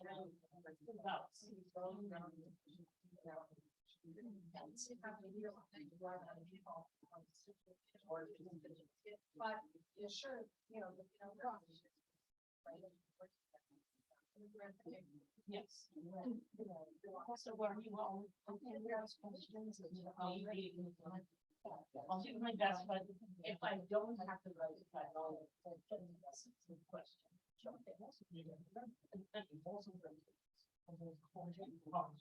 So.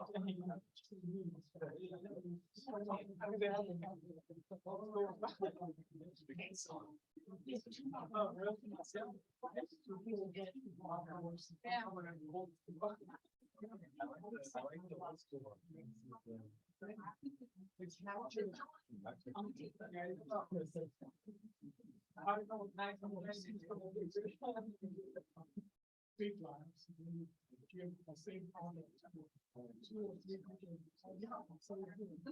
So that's a one thing. Works one of these like the same project. Published.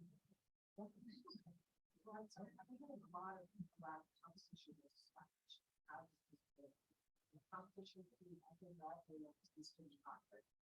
so it's probably, but how do you really create to make sure it's that was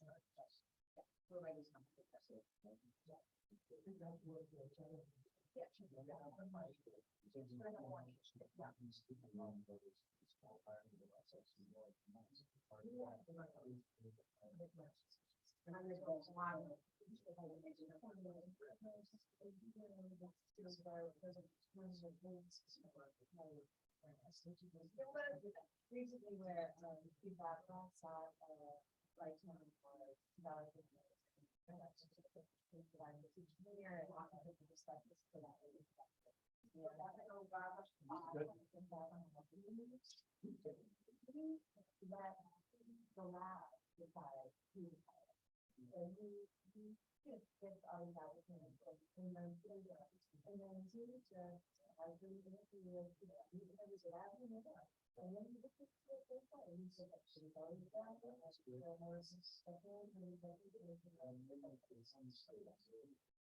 yeah, but she's for that, that's when she was in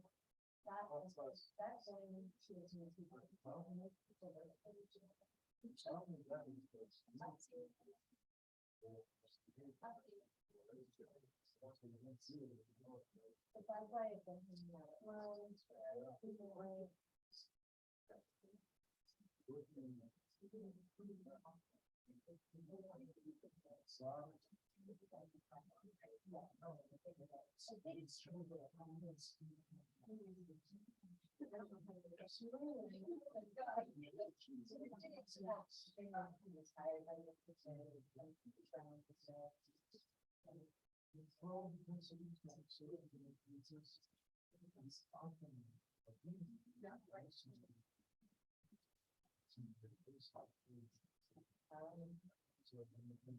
Sure. No, well, that's. I'm working on the right question. They may have to have, you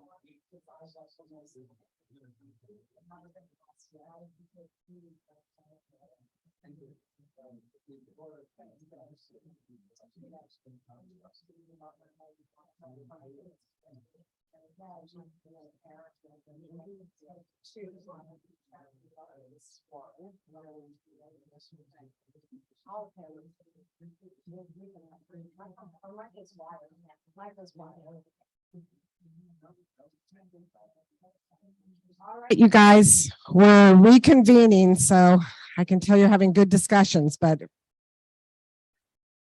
normally this.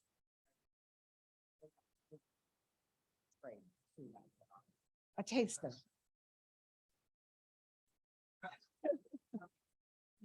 Yes, I think we need a border collie. A border collie. We need a herder.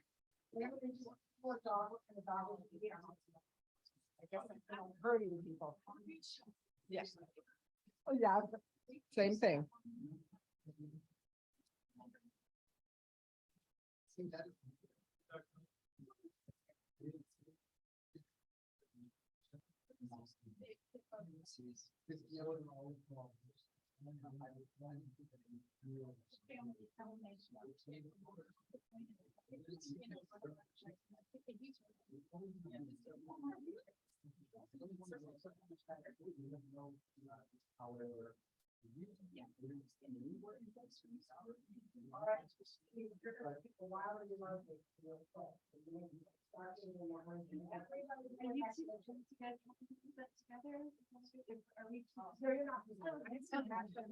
From each group. So we're just gonna be asking you, yeah, nobody's presenting anything, no worries. So if everybody can come back to their original place, that's fine, wherever. We're going to have now a chance to ask some of these questions that you've been discussing in your breakouts. Andrew had to, the Menlovian Andrew who presented Rich's slides had to leave, but we have Erica, and because everybody at Menlo has shared knowledge and works as a team, we're in good hands with Erica, and Michael is here too to answer some of these questions. We also do have a group that have been joining us virtually, so we'll allow them to be group 6 when we get there. So group number 1, your scribe, the way this is going to work is that you will have a chance to ask one question each until we run out of time, basically. And don't obviously ask a question if you're group number 5 that's already been covered. So, you know, I'm sure some of the questions will be similar. So we'll start with group number 1. Who is the scribe from group number 1? Steve? Okay. Okay, just one question, Steve. It doesn't have to be a summary of everything you discussed. We're really looking for you to kick it off with a question, one question for Erica and Mike, and then we're going to keep going and we'll come back to you again. Okay. I'll do my best to make it crisp, but loved the presentation this morning. And then it seems that Menlo is doing everything right in terms of the cultural principles, the values, and all the work that's required to try and maintain that. But the question we had to Menlo is that, do you sometimes feel that Menlo also makes cultural mistakes, or where things may seem a bit disingenuous or a bit forced? And if so, what do you do about that?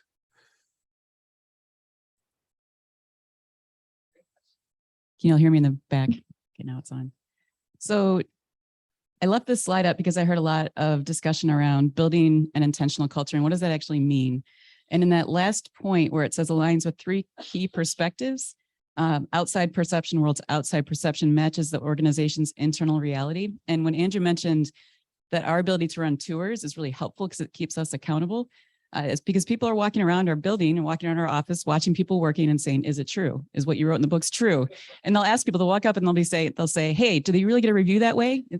So it's really important that we keep that exposure, that we keep that authenticity going. And so, but to answer your question, maybe a little bit more directly, of course we make mistakes. I think the one that I would reflect on most recently is getting our people back into the office. So Menlo has never been an organization that has prescribed how we operate and how we work. And we had to do that for a year. We had to tell people how you're going to work because there were laws about coming into the office, as in you couldn't. And so we kept that prescription going maybe a little bit longer than we should have. And so we declared about a year ago, we're all coming back in the office. And everyone looked around and said, what? They said, yep, in a month, everybody back in the office, and people quit. They just walked out. They said, we're not doing that. I want a remote first organization. And we said, okay, that sounds like a mistake. So we backed off. We started interviewing the team. We got their feedback on what it was that they were expecting, where they were concerned. And we eventually worked through a plan that we're rolling out now that we actually just talked to them about last week, about how we're going to work our way back into the office, but more importantly, why. It's not to make them miserable. It's not to make them afraid. It's not to make them unhealthy, but it's simply when we are all in the office together, we support each other better. And we explain that and we've discussed that with them. So we'll see if we've done better this time, but absolutely we make mistakes. And this is over 20 years of trial and error, running experiments. setting up systems that allow a culture of joy to maintain and to grow. Just just real quickly, my experience is that there's no organization that's perfect, and there's no organization that does all of these things right. But one of the things that, and you hear it when you from Erica. Remember, Andrew came out, make mistakes faster. Right? If you don't believe that you're going to make a mistake, you're fooling yourself. Right? So the question is, when we make a mistake, what do we do? Right? And that to me is, well, you acknowledge it. You try to find out what was the root cause of it. You say, how are we going to address it? And then you act on it, right? And Rich has he's a great reader, Rich Sheridan. And so he was telling me about what he wanted Menlo to be was not, he wanted it to be anti-fragile, right? So you can imagine something that is strong and sturdy. Well, strong and sturdy doesn't necessarily withstand the storm. If you're an oak tree, you may get blown over. What you want is a tree that bends with the storm, and it will adjust and do what needs to be done. So you don't break, but you keep going on. And that's what I think. That's what I think Menlo does so extremely well.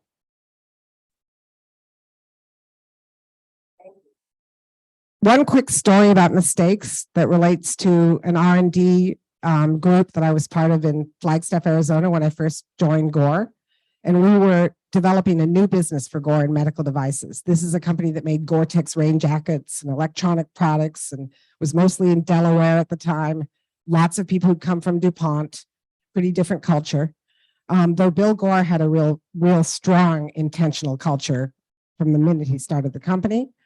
But, you know, to make that culture real and to make it be not fake or disingenuous, you have to look for opportunities as a leader, as somebody who has a real stake in the culture, to demonstrate that are kind of provocative. And for me, one of those provocative moments was Bill Gore was sent by the East Coast group, who had some hint of what crazy stuff was happening in this facility out in Flagstaff, Arizona, in the mountains of Arizona, to kind of come see what we were doing, because we were in trouble. I mean, we were doing some things that this group thought were a little out of control. So Bill was sent, came, hung out with us for a week. We had a great week showing him all the stuff we were doing, went back to the boardroom in Delaware. And when he walked in the boardroom, they were like, so, getting ready for him to say, oh my God. He said, it was fantastic. And they went, what? And his next comment was, they are making so many mistakes. So that reinforced that culture, that those mistakes were for him a celebration, right? He sent the message to that Eastern group. They were getting a little stagnant. They were no longer willing to take chances. That was the culture he wanted. But, you know, he did it not through lecturing and telling everybody, he just did it through celebrating that we were making mistakes. So that is a mistakes question. Number 2 group, Francine, you're the scribe. What's your question? It's probably a question for Michael, but Erica might chime in. And it probably isn't surprising given the makeup of this group. But the question was, what if you're in a larger organization like a university that has a particular culture that may not be joyful or intentionally the way you would like it to be? How do you, in maybe your lab or your institute or your particular team or unit, as a smaller team, build an intentional culture that leads to high performance and innovation when you're in the context of that bigger one that is counter to it in many ways? That's a superb question. That's really important, and it comes to be true for so many of us in our organizations. So here are a couple of thoughts. Most important, recognize that you are the CEO of you. Right? You get to make the decisions about what you will tolerate and what you will not tolerate and what you will promote and what you will not promote. Now you have to make that prudently, right? I mean, if you're in an larger organization that says you can do this, this, and that, and you must do this, this, and that, you have to decide, well, what am I going to do? But you are the CEO of you, and you get to make that decision. Second, don't disempower yourself. I think it's too easy to presume that I can't do anything. One of the things that I find so humorous and not so humorous is when I talk to people about culture, I often have somebody come up to me and say, I can't do anything because the CEO says. Right? So you go talk to the CEO. I can't do anything because middle management won't go along with it. They talk to middle management. I can't do anything because the union won't allow it. I mean, nobody can do anything, right? That's their view. They've disempowered themselves completely, right? Can't do that. What can you do? Well, one is be reasonable about what you're able to accomplish, and you have to be prudent. You can't turn the entire organization around, but you can make a difference where you are with the people that you are working with. Second, if you have the opportunity, go look for what I call the positive deviant in your organization. Who's the person that is doing what you would like to do? Find out who they are. And guess what? I'm sure they'll be happy to mentor you. I'm sure they'll be happy to tell you what they're doing. Because you know what? They're better mentors for you than, I mean, Menlo may be an inspiration, right? But your culture is probably not Menlo's. This positive deviant is getting something done in your organization, in your culture, right? And so it's better to find out, how are they managing to pull this off? You can get your inspiration from Menlo, and there are good ideas that you might say, hey, I think we can do this, we can do that, right? But if you can find somebody in your own organization who's pulling this off, then seek their counsel. I might just add something that Rich loves to say is you don't have to change the world, just your world. So focusing in on your team and finding that purpose that will drive your team forward. And then you can become the positive deviant that other people will follow and seek out. So that's something that we often get that question, like, I couldn't possibly change my organization. Like, you're right, you might not be able to, but if you start with your world, other people want to join your world, be who you want the others to be, and they will follow you.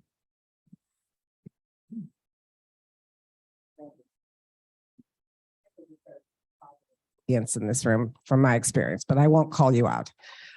So the third group, your question? First of all, who's asking it? Oh. Yeah, we had very decentralized leadership, so we didn't even decide who was going to ask the question, right?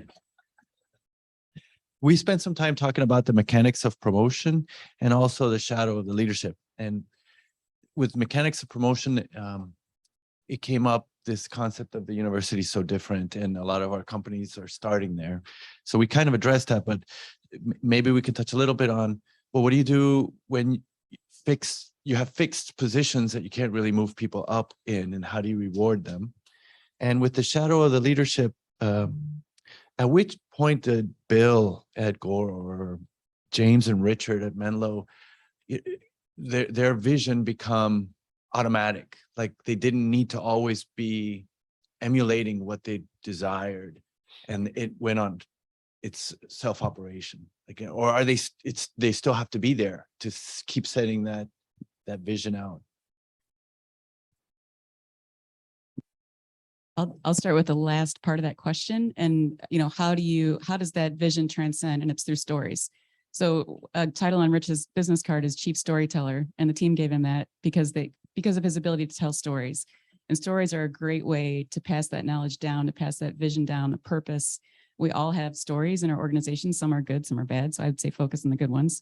But when you think about what's really going to encapsulate that and be repeatable, it's a story. It's not a PowerPoint. It's not a stat. It's not stats. It's that story that you can share and that you can spread around for people to understand.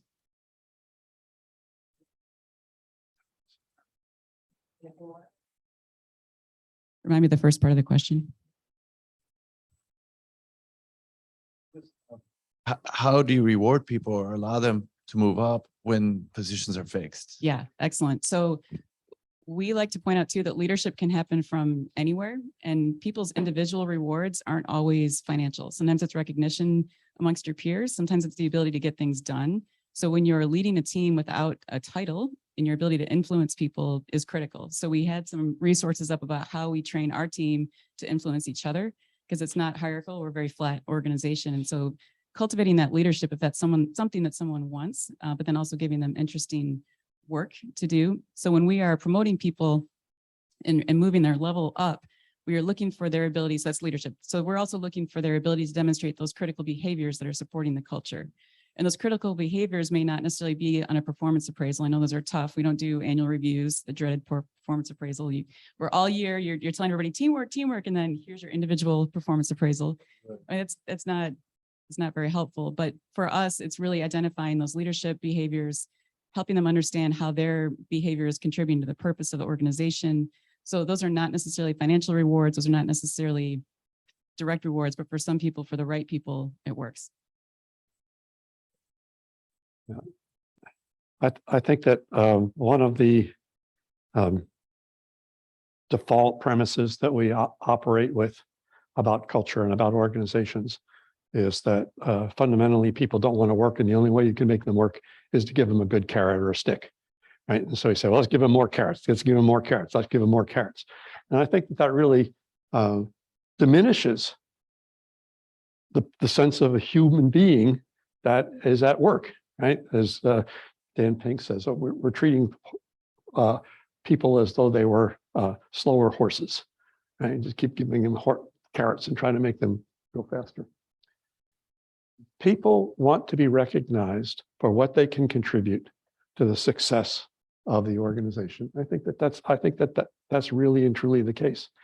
And one of the things that I think magnanimity really brings out is most people don't even know what they're good at. Most people think they know what they're good at. And they probably get from performance reviews lots of messages about what they're not good at, which is unfortunate, because then they try to work at what they're not good at and they'll never get good at it, right? I mean, it's like, it's not possible, you know? Don't teach a pig to sing, right? It's not going to be helpful for anybody. And in organizations where people are truly collaborative, where they really work together, they start to say, you know, you were able to do this and I could never do that. Congratulations. I didn't know I was good at that. I didn't know that I could do that. But when somebody else sees it, because they know what they're good at and what they're not good at, and they say, hey, you can do something that I'm not good at. You're good at that. That's really, that makes you feel good, right? It makes you feel like somebody has seen me as a person, not as a cog in the wheel, not as a replaceable body somewhere, but somebody has seen me as a person. And I do believe that a certain level of salary, pay, absolutely, you have to be competitive. It has to be within the market, whatever. But that notion that I am respected for the talents, experiences, the values that I can bring to work, that's really a powerful incentive that we mostly underestimate in organizations. To this one is, again, Bill Gore came out of DuPont, so a pretty structural, hierarchical, traditional company. And he worked there half his career before he started Gore. But and one observation, one of the reasons when he started Gore, he decided he didn't want any managers. There were no managers at Gore. That title didn't even exist. He wanted everybody to feel like a leader, at least have the potential to be a leader. And didn't want us frozen in any job titles, because he observed, even within DuPont, a very structured organization, there was the formal hierarchy that was kind of, on the organizational chart. And then there was how the real work got done. And the real work got done by leaders who were defined by followership. So the people that others gravitate to when they want to get something done, because they recognize that they're competent, that they're motivational, that they're people who I can go work with to make that happen. Those became the leaders, which meant, of course, one of the reasons you didn't want to be a fixed title is that I might be a leader all morning and a follower in the afternoon, because I'm gravitating towards somebody else who has a better ability to lead a different project we're working on. So he didn't want us to be limited by a job title, but leadership defined by followership is something that I've seen in every organization since leaving Gore as a natural phenomenon. You'll know who these people are around tasks, not necessarily around a position, because people will follow. Okay, so Steve, you can make the yes.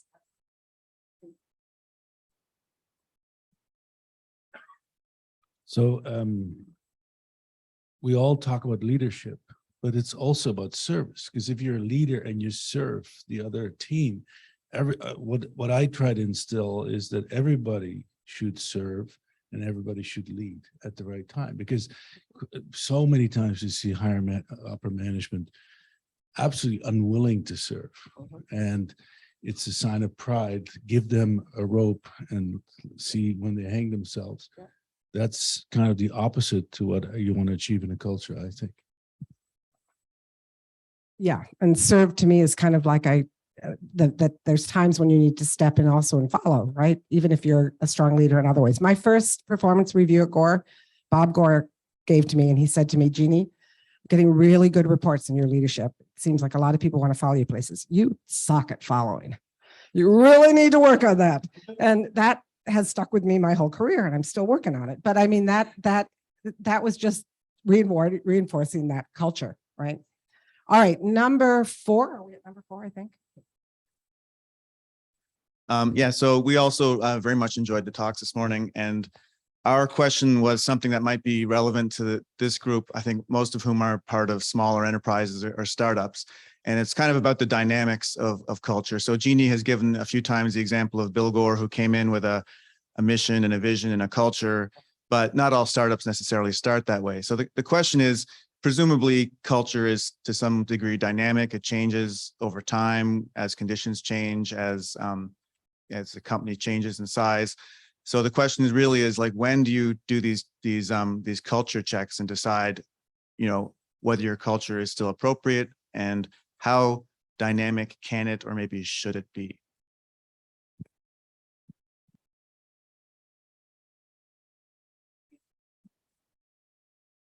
So we get a question a lot about how would this scale? Can Menlo scale beyond 50 people? Because surely by the time you get to 51 people, it's going to start to fall apart. And we like to talk about it and say, well, think about the systems that you put in place to help your culture be who it is.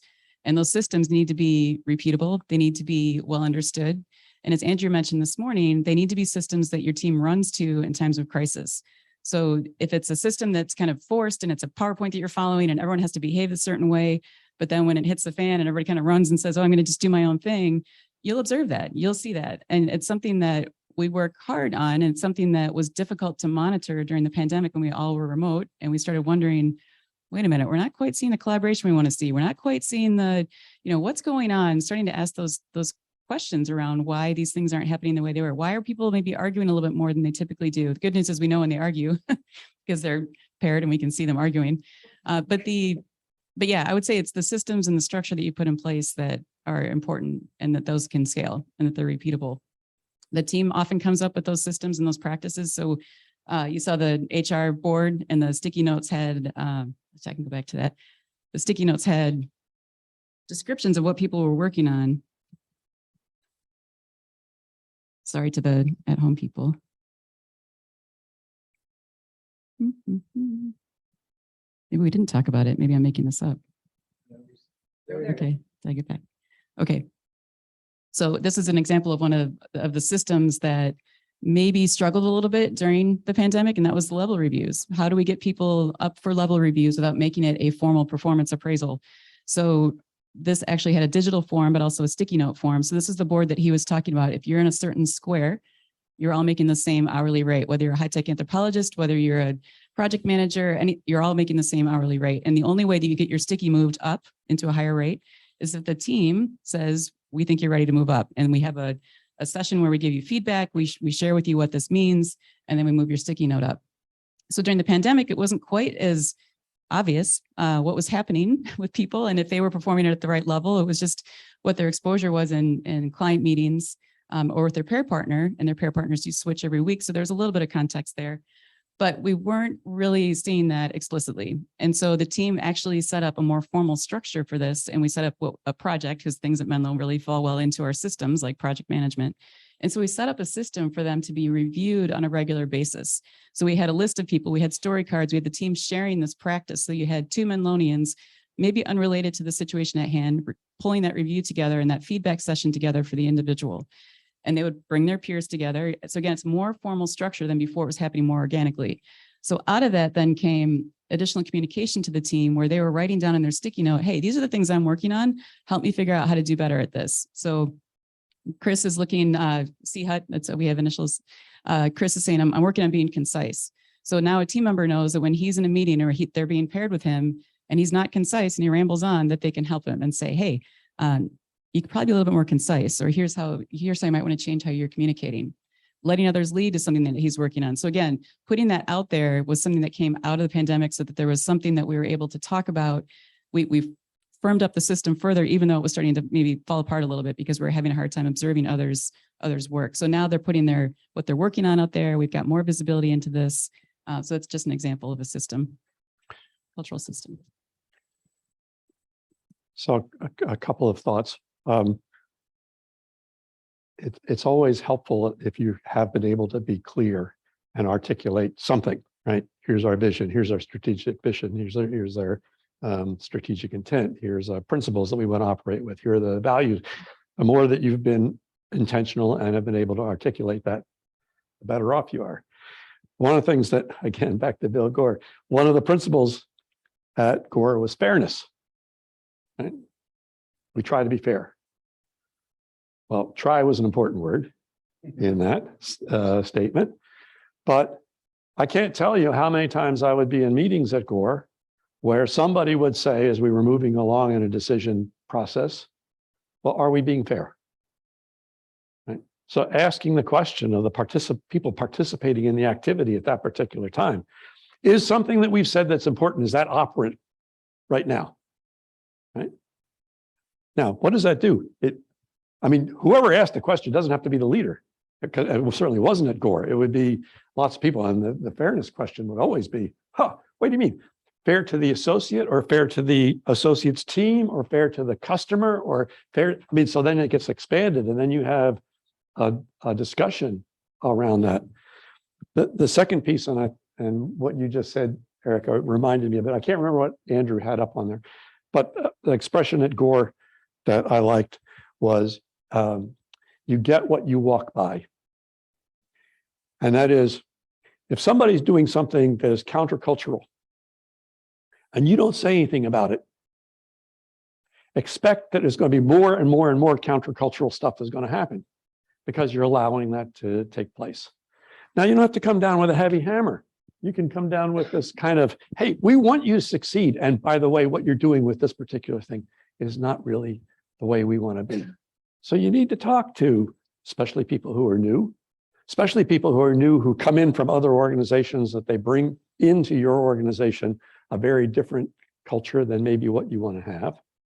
You need to coach them, you need to guide them, but you need to guide them in a way that they feel like, oh, you really have my best interest at heart as you're saying this to me, rather than, well, you want to be a servant leader. I mean, you want them to feel like you are actually trying to help them, regardless of your formal position in the organization.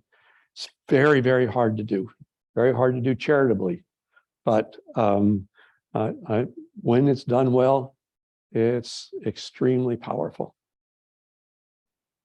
I would just add one more thing. Change happens whether we want it to or not. So at Menlo, we've also had to grow our team quite a bit in the last year, which is really exciting, but also really scary because you've got all these new people coming in, working in this hybrid mode that haven't quite experienced all in-person Menlo. And so keeping an eye on that and making it a priority to make sure that you are fixing these problems and addressing these problems has been a challenge. So with all of the billable work that we have, it's hard to kind of carve out that time and make sure it maintains a priority. But when you're having that change, it's important, again, to keep track of it. Thanks, Erica. And in a couple of the groups, I heard people talking about this chart, and there was a concern, which I think stems from the way promotions and this kind of process works in a lot of organizations, that these boxes were sort of like a penalty box, like you're stuck in the box. And the whole goal is to keep you in the box rather than, as Erica said, and was certainly the case at Gore, everybody in the organization is trying to move people up in the organization. That's one of the reasons that Bill Gore decided not to have bosses at Gore, was because he felt people would take with that notion of a boss, somebody who was punishing, kind of telling people the things they're doing wrong, keeping them sometimes down. So instead, we all had sponsors. And this was before people even talked about mentors, again, a long time ago. So you had a sponsor at Gore who was a person whose job it was to help you grow. So their job was to help you grow up and get to a higher box. And when your sponsor couldn't do that for you, my initial sponsor at Gore, who was fabulous, I sponsored later on in my career. She asked if I would help her because I began to have experiences that could help her move up. And that wasn't unusual at all at Gore. And it wasn't a problem because people felt they knew you were their biggest advocate and they could learn from you. Yeah, two more quick thoughts about your question. One is you're in trouble if at any point the CEO or the big leader turns over culture to HR or turns it over to somebody else. Everybody has to be living this culture, and the CEO or whoever's the person most in charge has to be exemplary in this is the way we're going to do things, right? That person has to be willing to be challenged.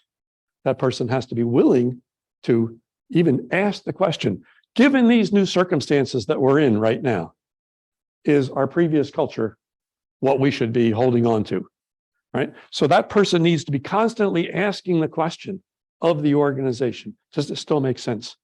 Is this what we need to do? Right?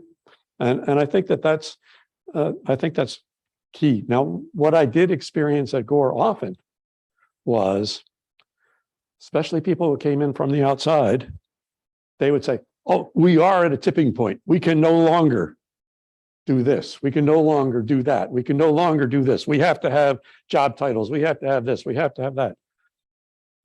So you may need to have some people who can push back on that, but they need to be good listeners so they can say, well, so tell me exactly why you think that's the case, right? Is this just because that's the experience that you've had, or is there something that you see us doing that is failing here? All right. So, but this, and Menlo does this all the time. They're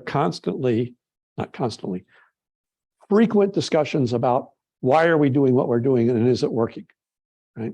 And can we challenge our own assumptions about what's going on? And they do that all the time. They're able to do that.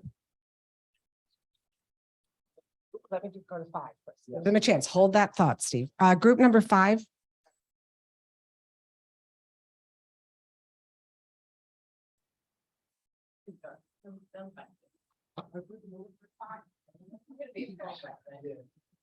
I have been picked. Yeah, so we also really enjoyed the talk.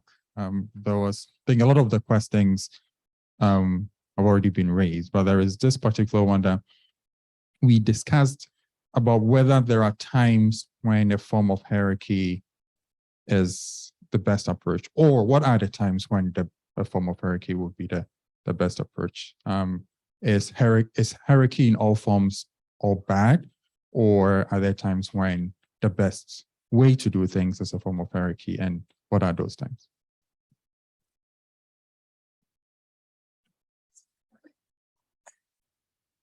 Our voice isn't carried. Need an assist. So we don't want to say bosses are bad and leaders are good. There is a certain amount of hierarchy that has to run an organization. Rich and James are the co-founders of the partners. But their job is to demonstrate purpose and vision and lead us through tough times. And certainly the team is able to share that vision and purpose, but that's really, of course, they're making decisions about taxes and HR principles. And, when it comes to benefits and, there's certainly a leadership team involved in that. But for us, the hierarchy piece, I don't see how that would work for us because you're always looking to someone to answer your question. And we really want it to be pushed back down to the team to figure it out as a team. The team manages the team. The team is helping each other solve problems. And if you introduce hierarchy, at least in our world, it would create a more passive approach to things and say, well, I'll just be wait to be told what to do, or I'll just be wait to be told how to solve this problem. And really the best solutions are going to come from the team. The best solutions are going to come from the people doing the work, as opposed to someone who might be up on high and saying, well, I read that it should happen like this, so make it happen like that. No, what you want is really the team to be embracing that and making that change.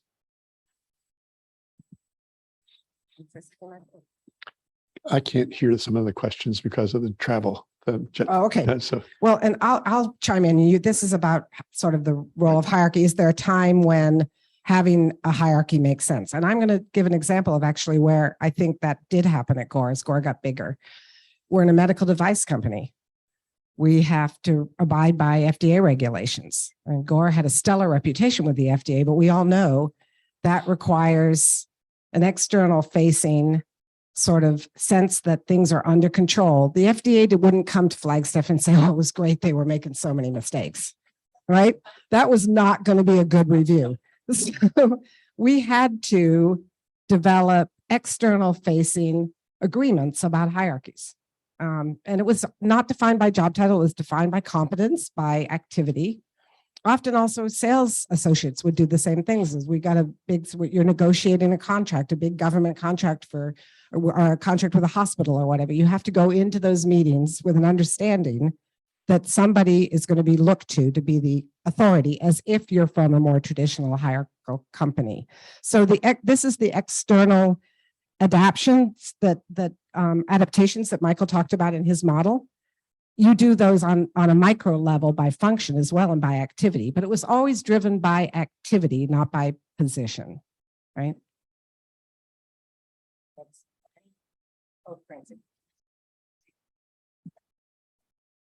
So I think another example at Gore of that, and it was part of I'm not trying to cheat and get our second question in, but it was kind of related to this, is when you think about something like the hiring process, right? So there were some constraints on that for us because there are equal employment laws. And I mean, Bill and Bob Gore used to say, we're not going to break the law, right? So we want our culture and we want to be successful, but we're not going to have to hire an army of, we had an army of attorneys for IP, right? But we didn't want an army of attorneys for making employment decisions that got us in trouble with regulatory agencies. So even though we wanted to, and we did some of the things that Andrew described Menlo does in hiring to try to find good cultural fits, as well as expertise, we had to obey the law. And that did put some constraints on some of the things we could do under other circumstances. So. Okay. So then, Steve, I said I'd give you a chance, and then we're going to go give the online group who's been listening and trying to a chance to at least get one question in. Yeah, thanks. So Francine, I was trying to cheat by asking another question about HR. So I've seen some dreadful, miserable examples of HR in large organizations. And fundamentally, they, in my view, had a conflict of interest because they would suck up to management and they would report all the problems. And they're supposed to have a much bigger role in determining where the needs are of the organization, but they were just so career driven themselves. That was the real conflict. Sometimes even giving themselves the bigger raise when I happen to see the spreadsheet of the raises. So I've seen all the mistakes made, and the only way we've ever successfully used an HR organization was when it was outside the company. So they were a service provider. But that's not what you're doing at Menlo. You have HR as part of an integral part of your company. So I'd love to hear more about that, and also about the recruitment. You know, how do you, I mean, everybody puts the best foot forward. I've done some terrible hires and some good ones too, but the best hires we ever made was when somebody else recommended to us, this person's really good. I've worked with them for 5 years or whatever. And that was the only surefire way to hire somebody in my limited experience. So I'd love to hear your comments on this.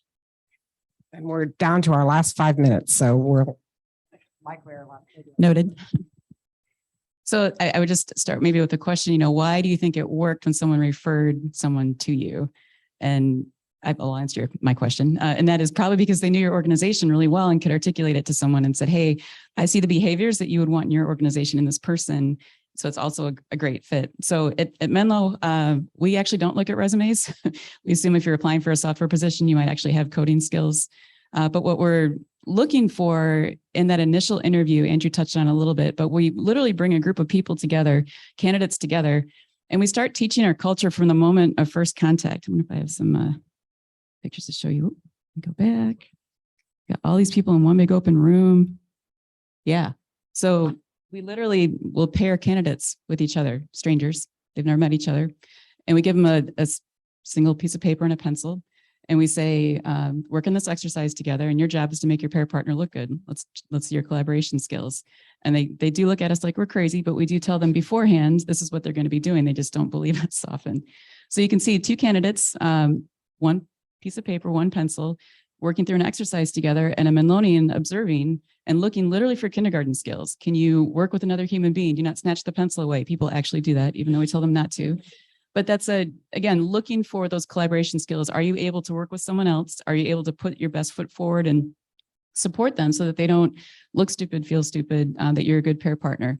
So that's really just the first step. And so you see other, all sorts of tables with Menlonians observing candidates. After 20 minutes, we switch the candidates. So again, emulating our switching of pairs and showing them how we do that. They work with another candidate, different Menlonian observing, and they do that 3 times. Then the candidates go home and the Menlonians will stick around after and go through each candidate and literally give them a thumbs up, sideways or down. Anybody who's got a sideways, we talk about it and we say, what did you observe? Anybody who's a thumbs down, if it's a mixed bag, then we'll discuss it and see what was it that they observed that they were concerned about. And they're really thinking too, is this someone I could pair with? Is this somebody that I could spend a day, 8 hours a day? We pair our people 8 hours a day. So that's that initial review. We're not looking at resumes. The team never sees a resume. They're just looking for those kindergarten skills.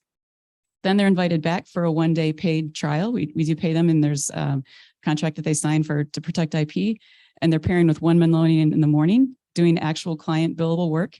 And then in the afternoon, they're switching the context and they're working with a different Menlonian and they're bringing that person up to speed. So again, taking it a step further, watching how they do with context switching, watching how they're doing with pairing, how they like the environment that they're working in. Some people run away screaming at that point. But if they make it past the 1 day, so they'll also go out to lunch with a group so they can ask questions. Then they'll move on to that more extended, essentially a 3-week contract. If they can't do all 3 weeks at once, we'll let them do a day at a time for a while. We don't have to rush and hire anyone. We just simply keep this going. And at that 3-week point, we're starting to observe how they respond to feedback. So we're not making it a mystery about what it means to be successful here. We're telling them at the end of the day, here's where we saw your strengths. Here's where you might want to work on some things. You need to maybe think out loud a little bit more. We want to know what's in your head as you're working through this problem with us. And then again, switching pair partners, switching contexts, switching different technologies for those 3 weeks. And by the end of the 3 weeks, we've got a pretty good sense for their technical skills. We have a sense for their consultative skills, and then we figure out what box to put them in, where they should start with their sticky note. And then they can, as they get more experience and more exposure and more ability to demonstrate those skills that they have, then they can get their sticky note moved up. Okay, Michael, closing remarks. Okay, so for me, this is a really great place to do a principles over practices discussion, because most companies cannot spend the time and effort that Menlo is able to spend on vetting people, all right? That doesn't mean that there aren't principles underlying this that you should be ignorant of, right? So, kindergarten skills. Do we expect the people in our organization to collaborate or not? If you don't expect it, then don't play kindergarten. But if you expect it, then you've got to look for those things. An interview question might be, when was the last time that you really promoted somebody else in the organization that you're currently in? What was a project that you worked on with others where you were surprised at the contributions that others made? Right? Something like that. There are ways of trying to get at what is it that we're looking for. And Steve, to your question, I think one of the things that we do not do enough is we don't spend enough time trying to learn from what our experience has been. So to go through and say, okay, I'm going to have a real, not alone with somebody else, good conversation about who have we hired that have worked out really well, and who have I hired that's been a dog, and why is that the case, right? And let's try an experiment to see what could I have done differently to sort that out as I'm trying to make another set of hires. Menlo's got a very extensive process here that they can use. And most organizations I know probably have multiple interviews of a candidate. But are those, as they sometimes are reported to me, it's the same interview done 7 times. I mean, we just keep asking the same questions over and over again rather than trying to really use the different talents and skills of our interview team to get at different talents and skills of the person that's being interviewed. One of the things that I remember Rich doing, because Rich, everybody works there in pairs, right? And so that's like really big deal. And he was talking to somebody, I think was a graduate student from MIT from Ann Arbor that had moved to Cambridge, Massachusetts, because of startup funding that he got there. And the guy was saying, we can't work in pairs. We're just all specialists in our own area working in this particular thing. And Rich said, well, maybe you don't pair every day. Maybe you pair for 2 or 4 hours once a month.